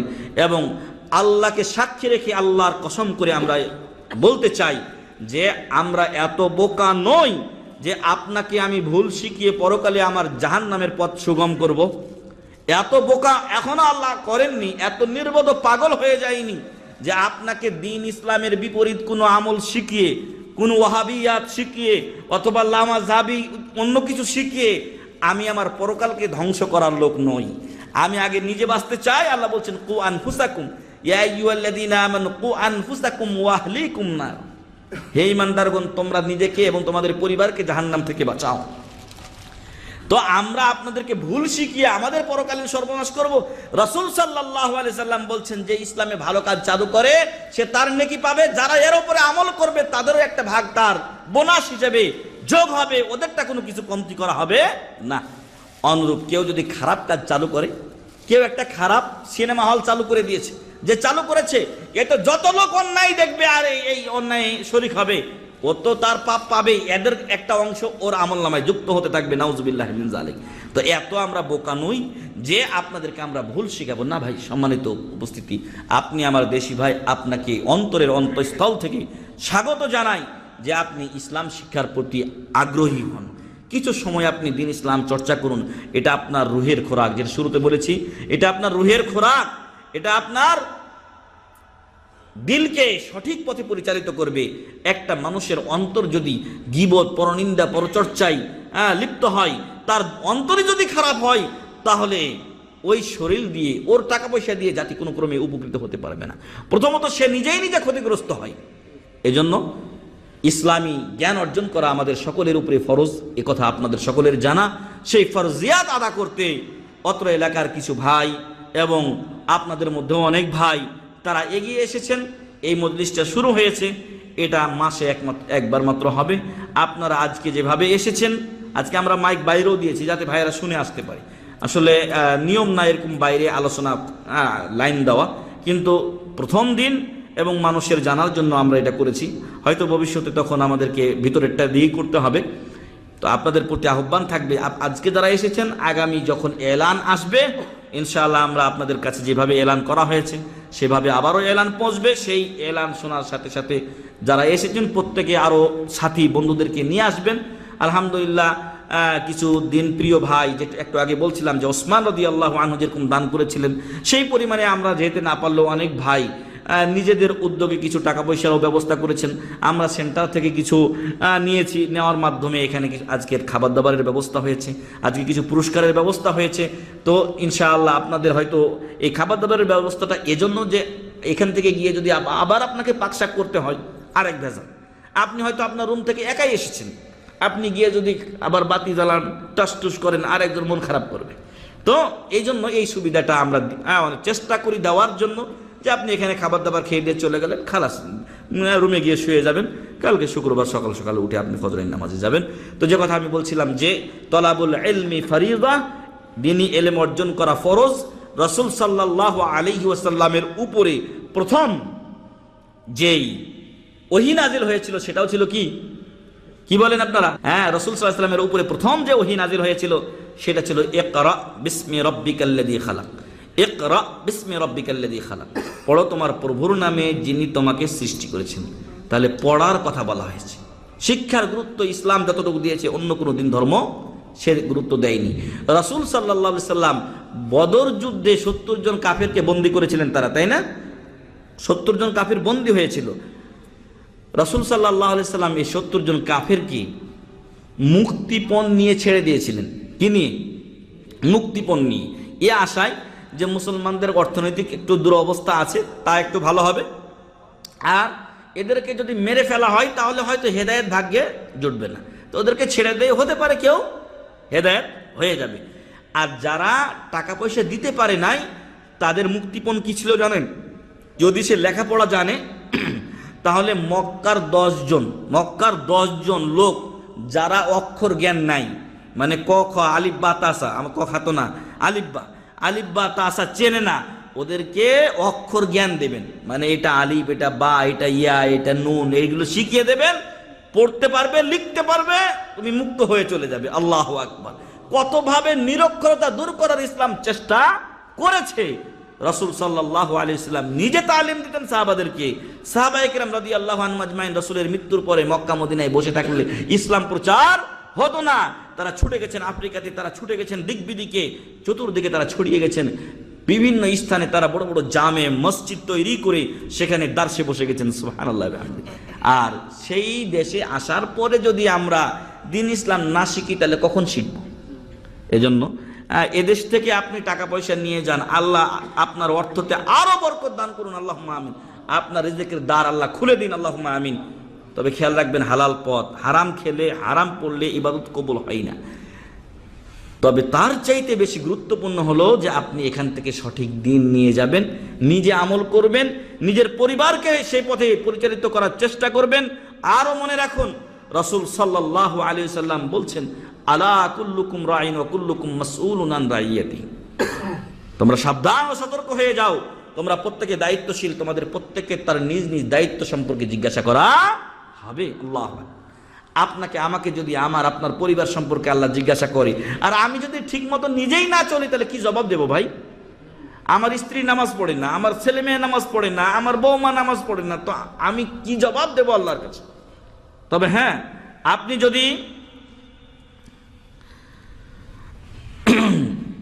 যদি চেষ্টার পরে ওরা এ পথে না আসে তাহলে আল্লাহ ওদের ভাগ্যে হয়তো হেদায়েত রাখেননি। কিন্তু আপনার আমার চেষ্টায় যদি ত্রুটি থেকে যায় তাহলে আমরাই কি হব? ধরাশায়ী হব। দয়া করে এ ধরাশায়ীর কাতারে যাবেন না। নিজেরা সৎপথ চেনার, জানার, মানার চেষ্টা করুন এবং নিজের পরিবারকে এই পথে চালানোর চেষ্টা করুন। আর এই যখন আমরা নিজেরা ঠিক হয়ে যাব তখন আমাদের সমাজের চিন্তা ভাবনা করতে হবে, একা বসে থাকলে চলবে না। নাজাত ও মুক্তির পথ আল্লাহ তাআলা সূরা আসরের মধ্যে বলে দিয়েছেন, ওটা একটা আলাদা আলোচনা, কিন্তু সংক্ষেপে বলি। আল্লাহ বলছেন ওয়াল আসর, যুগের শপথ, ইন্নাল ইনসানা লাফি খুসর, নিশ্চয় সকল মানুষ ক্ষতিগ্রস্তের মধ্যে অন্তর্ভুক্ত, ইল্লাল্লাযীনা আমানু ওয়া আমিলুস সালিহাত ওয়া তাওয়াসাউ বিল হাক্কি ওয়া তাওয়াসাউ বিস, তবে তারা নয় যারা ঈমান আনে, ওয়া আমিলুস সালিহাত, সৎ কাজ করে। আমরা আগে বলেছি সৎ কাজ সেটাই যেটা আল্লাহর জন্য হবে, নবী মুহাম্মদ সাল্লাল্লাহু আলাইহি সাল্লামের তরিকা মোতাবেক হবে। ওয়া তাওয়াসাউ বিল হক, যখন আপনি নিজে ঈমান আনলেন, নিজে হকটা জানলেন, মানলেন, নিজে সৎ আমল করলেন, তখন আপনার আমার প্রত্যেকের দায়িত্ব। আমি আলেম বলে ছাড়া পাবো, আপনি সাধারণ লোক বলে ছাড়া পাবেন না। ইল্লাল্লাযীনা আমানু ওয়া আমিলুস সালিহাত ওয়া তাওয়াসাউ বিল হক, পরস্পরকে সত্যের দাওয়াত দেয়, ওসিয়ত করে, নসিহত করে। আপনারা আমরা যখন জানতে পারলাম যে না এই আমলটা ঠিক, তখন আমাদের দায়িত্ব হচ্ছে কি আমরা ওই পথে মানুষকে আহ্বান করব, ওই পথে মানুষকে আহ্বান করব। আর মনে রাখবেন যে এই পৃথিবীর শ্রেষ্ঠ মানুষ হলেন কারা? নবী ও রাসূলগণ আলাইহিমুস সালাতু ওয়াস সালাম। তারা কিন্তু এই পথেরই পথিক ছিলেন, তারা নিজেরা ভালো ছিলেন, ভালো আমল করেছেন, মানুষকে এই পথে আহ্বান করেছেন। আর আহ্বান করতে গিয়ে সবাই আপনার কথা শুনে নেবে এমনটি না। আজকে তো কত লোকের কাছে আমরা এই প্রচারণা চালিয়েছি যে আজকে এখানে অনুষ্ঠান আছে, তাই না? কিন্তু সবাই এসেছে কি? সবাই আসে নাই, খুব কম লোক এসেছে। আরো কত লোক এখানে আপনাদের অত্র এলাকায় থেকে গেছে যারা আসে নাই। আমরা উদ্বুদ্ধের জন্য, আগ্রহ সৃষ্টির জন্য লিখেছি, খানার ব্যবস্থা আছে, পুরস্কারের ব্যবস্থা আছে, ইসলামী আলোচনা হবে, আপনি আপনার দিন সম্পর্কে জানতে পারবেন। এরপরও মেলা ভাই আসেন। তো এই দিন ইসলামের পথটা আপনার গোলাপ ফুল বিছানো নয়, এটা মরমর বিছানো নয়, এটা একটা কঠিন কাজ, এটা একটা শক্ত পথ। ভাই আপনারা আমরা যে কষ্ট করি, কষ্টের পরে যখন মাস শেষে বেতনটা পাই, যে যা পাই, তখন মনটা ভরে যায় না? মনটা ভরে যায়। তো ঠিক ওই রকমই আপনারা আমরা যখন দাওয়াতি কাজে যাব তখন কষ্ট আসবে। রাসূল সাল্লাল্লাহু আলাইহি সাল্লামের মাথায় ভুঁড়ি চাপিয়ে দেওয়া হয়েছে না? তায়েফের ময়দানে গিয়েছেন রাসূল সাল্লাল্লাহু আলাইহি সাল্লাম, কিছুই হয়নি, তাই না? তাকে ফুল দিয়ে সম্বর্ধনা জানানো হয়েছিল নাকি? না, ওইখানকার নেতারা ছোট ছোট বাচ্চাদেরকে বলেছিল পাথর দিয়ে দুইটাকে তাড়িয়ে দিয়ে। তার সাথে যায়েদ বিন হারেসা রাদিয়াল্লাহু আনহু ছিলেন, আর রাসূল সাল্লাল্লাহু আলাইহি সাল্লাম ছিলেন। দুইজনকে তারা বিশেষ করে রাসূল সাল্লাল্লাহু আলাইহি সাল্লামকে প্রস্তর আঘাতে এত ক্ষত বিক্ষত করেছিল যে তার শরীর থেকে রক্ত বের হয়ে জুতা পর্যন্ত লেগে গিয়েছিল। আল্লাহু আকবার। তো রাসূল সাল্লাল্লাহু আলাইহি সাল্লামকে কষ্ট দেওয়া হয়েছিল। তাই এই পথটা একটু কষ্টের পথ। 10 জনকে বললে 5 জন হয়তো শুনবে, 5 জন হয়তো শুনবে না, তার মধ্যে 2 জন হয়তো আপনাকে উল্টা কথা শোনাবে। হ্যাঁ, মোল্লাগিরি দেখাইতে এসে, হ্যাঁ, সৌদি আরব গিয়ে আবার মুন্সি হয়েছে, ইত্যাদি ইত্যাদি। তো এই কথাগুলো শোনার জন্য প্রস্তুত থাকতে হবে। কষ্ট না করলে কৃষ্ট মিলে না। আপনি যদি দুটা কথা শুনেনও তাতে কিছু যায় আসে না, কারণ আপনার জন্য অনেক অনেক বড় ফল, অনেক বড় পুরস্কার আপনার জন্য কি করছে? অপেক্ষা করছে। তো এই জন্য সম্মানিত ভাই এবং বন্ধুগণ, এই দাওয়াতি কাজ যখন করবেন, 10 জনকে ভালো দুটা কথা শোনাবেন, তখন অনেকে অনেক কথা বলবে। ইসলাম এ কথা বলে নাই যে ওদের সাথে মারামারি লাগিয়ে দাও, না। ওয়াতাওয়াসাউ বিস-সবর, তখন আপনাকে ধৈর্য ধারণ করতে হবে, সবর করতে হবে। আল্লাহ রাসূল সাল্লাল্লাহু আলাইহি সাল্লাম এইভাবে রক্তাক্ত হলেন তায়েফের ময়দানে। উহুদের ময়দানেও তার দাঁত শহীদ হয়েছিল, রক্তাক্ত হয়েছিলেন। তায়েফের ময়দানে রক্তাক্ত হওয়ার পরে এক বাগানে তিনি আশ্রয় নিয়েছিলেন। সেই বাগানে আশ্রয় নেওয়ার পরে রাসূল সাল্লাল্লাহু আলাইহি ওয়াসাল্লাম এর কাছে জিবরিল আলাইহিস সালাম আগমন করে বললেন যে হে মুহাম্মদ সাল্লাল্লাহু আলাইহি ওয়াসাল্লাম, হাযা মালাকুল জিবাল, এই যে ইনাকে দেখছেন উনি হলেন পাহাড়ের ফেরেশতা। কার ফেরেশতা? পাহাড়ের দায়িত্বপ্রাপ্ত ফেরেশতা। আপনার কাছে অনুমতি চাই যে মক্কা ও তায়েফের ময়দানে, মক্কার লোকেরাও আপনাকে কষ্ট দিয়েছে, তায়েফের লোকেরাও আপনাকে কষ্ট দিয়েছে। এই দুই এলাকার দুটি বড় পাহাড়কে একসাথে মিশিয়ে দিয়ে এর নিচে তায়েফ আর মক্কাবাসীকে পিছে মেরে ফেলে দেওয়ার অনুমতি চাচ্ছে। এখন যদি আমাদের হতো কি হতো? রাগে আমরা বলতাম আর পিসা মেরালা, শেষ করে একেবারে, একটাও রাখবি না। কিন্তু আল্লাহ রাসূল সাল্লাল্লাহু আলাইহি ওয়াসাল্লাম তাকে বলা হয়েছে ওয়ামা আরসালনাকা ইল্লা রাহমাতাল লিল আলামিন, আপনাকে আমি বিশ্ববাসীর জন্য রহমত স্বরূপ প্রেরণ করেছি। রাসূল সাল্লাল্লাহু আলাইহি ওয়াসাল্লাম নিজের কষ্টকে ভুলে গিয়ে বললেন, না, ওদেরকে ধ্বংস করা যাবে না, ওদেরকে মেরে ফেলা যাবে না, বরং হতে পারে লাআল্লাল্লাহ আন ইউখরিজা মিন আসলাবিহিম মান ইয়াবুদুল্লাহ ওয়া লা ইউশরিকু বিহি শাইআ। হতে পারে ওদের ওরসে এমন সন্তান জন্মগ্রহণ করবে যারা আল্লাহর ইবাদত করবে, আল্লাহর সাথে কাউকে শরীক করবে না। এই শিরকের আড্ডাখানা আমাদের দেশে আছে। আপনারা ফেসবুকের মাধ্যমে অনেক কিছু দেখতে পাচ্ছেন, হয়তো আমার চাইতে বেশি আপনারা দেখেন। পীরেরা নারীরা এসে তার পায়ে পড়ছে, তার কোলে বসছে, তারপরে সেজদা করছে, নাউজুবিল্লাহি মিন যালিক। দেওয়ানবাগির মতো ভণ্ড বলছে যে এইখানে যাকে দেখছো আরশে আজিমে গিয়ে দেখবে সেই বসে আছে, নাউজুবিল্লাহি মিন যালিক। এত আজগবি কথা সব কিছু বলা হয়। এ হলো শিরকের আড্ডাখানা আমাদের দেশ। তাই ওই দেশে আমাদের ঈমান আমল রক্ষা করাটা একটা কঠিন ব্যাপার, আর সেটার জন্য আপনাকে এখান থেকেই পুঁজি নিয়ে যেতে হবে, কারণ এটা তাওহীদের দেশ। এটার সংবিধান আল কোরআনুল কারীম, আমি যেটা বলছিলাম, এখানকার সংবিধান আল কোরআনুল কারীম, এখানকার আলেম ওলামারা কোরআন সহিহ হাদিস প্রচার করে থাকেন। এইখান থেকে যদি আপনি হক না নিয়ে যেতে পারেন, কোথা থেকে আপনি হক নেবেন? তাহলে হকের সন্ধান পাওয়া বড় মুশকিল হয়ে যাবে। এই জন্য সম্মানিত ভাই এবং বন্ধুগণ, এই সৌদি আরবে এসেছেন, এখানে হজ উমরা করবেন ইনশাআল্লাহ, এবং এখান থেকে সহি দ্বীন নিয়ে যাবেন, আর আপনার মস্তিষ্ককে বিকৃত করবেন না। এর অর্থ এই যে কেউ আপনাকে বলল যে ওইখানকার দিন নেওয়া যাবে না, ওরা আলাদা মাযহাব। ইসলামে মাযহাবগুলো পরবর্তীতে তৈরি হয়েছে। আমরা প্রত্যেকটা মাযহাবকে সম্মান করি, শ্রদ্ধা করি, তবে যদি রাসূল সাল্লাল্লাহু আলাইহি সাল্লামের কথার সাথে কোনো মাযহাব না মেলে, তাহলে মুসলিম সেই মাযহাব মানতে বাধ্য নয়। ওটা মানা তখন জায়েজ নয়, ওটা মানা তখন হারাম হয়ে যায়। এজন্য যে আমার নবী মুহাম্মদুর রাসূলুল্লাহ সাল্লাল্লাহু আলাইহি ওয়াসাল্লাম বলছেন, মান আতাআনি দাখালাল জান্নাহ, যে আমার আনুগত্য করবে সে জান্নাতে যাবে, ওয়া মান আসানি ফাকাদ আবা, যে ব্যক্তি আমার অবাধ্য হবে সে জান্নাতে যেতে চায় না, জান্নাতে যাবে না। অতএব আমাদেরকে যে দেশে আমরা এসেছি, এটা যদিও তখন এভাবে দেশ ছিল না, মক্কা মদিনা ছিল, অত্র এলাকা ছিল ইসলামী স্টেট, কিন্তু এখন এটা বড় পরিধি হয়েছে, আধুনিকায়ন হয়েছে, ডিজিটাল হয়েছে। তো যার ফলে এখন আমরা এই সৌদি আরবে আসি, যে সৌদি আরব এটাই রাসূল সাল্লাল্লাহু আলাইহি সাল্লামের দেশ ছিল, এখানেই রাসূল সাল্লাল্লাহু আলাইহি সাল্লাম সাহাবায়ে কিরাম বিচরণ করেছেন। সেই দেশ থেকে আমার সবচেয়ে বড় পাওয়া হচ্ছে সহিহ ঈমান, সহিহ আকীদা, সহিহ আমল। আমাকে এখান থেকে নিয়ে যেতে হবে। যদি নিয়ে যেতে পারি আমি সার্থক। টাকা একটাও না নিয়ে যান, কারণ দুনিয়া আসবে যাবে, স্বাভাবিক একটা ব্যাপার। বাংলা আমাদের কথা বলে কি, সকাল বেলার ধনীরে তুই ফকির সন্ধ্যাবেলা। মেলা লোক আছে যারা কোটিপতি ছিল, কিন্তু এক সময় ফকির হয়ে গেছে। 1971 সালে আমাদের এলাকায় একটা বংশ ছিল যারা কোটিপতি ছিল, যারা তাদের ছেলের এক সময় বিয়ে দিয়েছে হাতিতে চড়িয়ে। তখনকার সময় যখন মুজিবের আমলে দুর্ভিক্ষ হয়, তখন তারা কি করেছে, নিজেদের ছেলের বিয়ে দিয়েছে হাতিতে চড়ে। হাতি গেছে বরযাত্রী, হাতি নিয়ে গেছে। কিন্তু পরবর্তীতে এই লোকের কি অবস্থা হয়েছে, 25-30 বছর পরে এই লোককে দেখা গেছে যে ভিক্ষা করে মানুষের কাছে খায়। তাহলে অর্থ এটা সকাল বিকাল আসতে পারে, যেতে পারে। বিয়ের ক্ষেত্রে, এটা উদাহরণের জন্য বলছি, রাসূল বলছেন 4টা জিনিস দেখে মেয়েকে বিয়ে করা হয়। সাধারণত মানুষ 4টা জিনিস দেখে, তার বংশ দেখে, তার সৌন্দর্য দেখে, তার দিনদারি দেখে, এবং তার অর্থ দেখে। তো রাসূল সাল্লাল্লাহু আলাইহি ওয়াসাল্লাম বলছেন, ফাজফার বিযাতিদ্দিন তারিবাত ইয়াদাক, তুমি দিনদারিকে অগ্রাধিকার দাও, এবং দিনদারি মেয়েকে বিয়ে করে তুমি সফল হয়ে যাও, সার্থক হয়ে যাও। কেন? যদি তুমি দিনদারি মেয়েকে বিয়ে না করো, তাহলে তোমার হাত ধ্বংস হয়ে যাক, নাউজুবিল্লাহি মিন যালিক। এটা এজন্যই যে যদি তার টাকা পয়সার দিকে আপনি দেখেন, তাহলে একসময় এমন হতে পারে টাকা পয়সা শেষ হয়ে যাবে। তার সৌন্দর্য আপনি দেখছেন, 2-1টা বাচ্চা হলে দেখবেন সৌন্দর্য একটা মানুষের অটোমেটিকলি চলে যায়।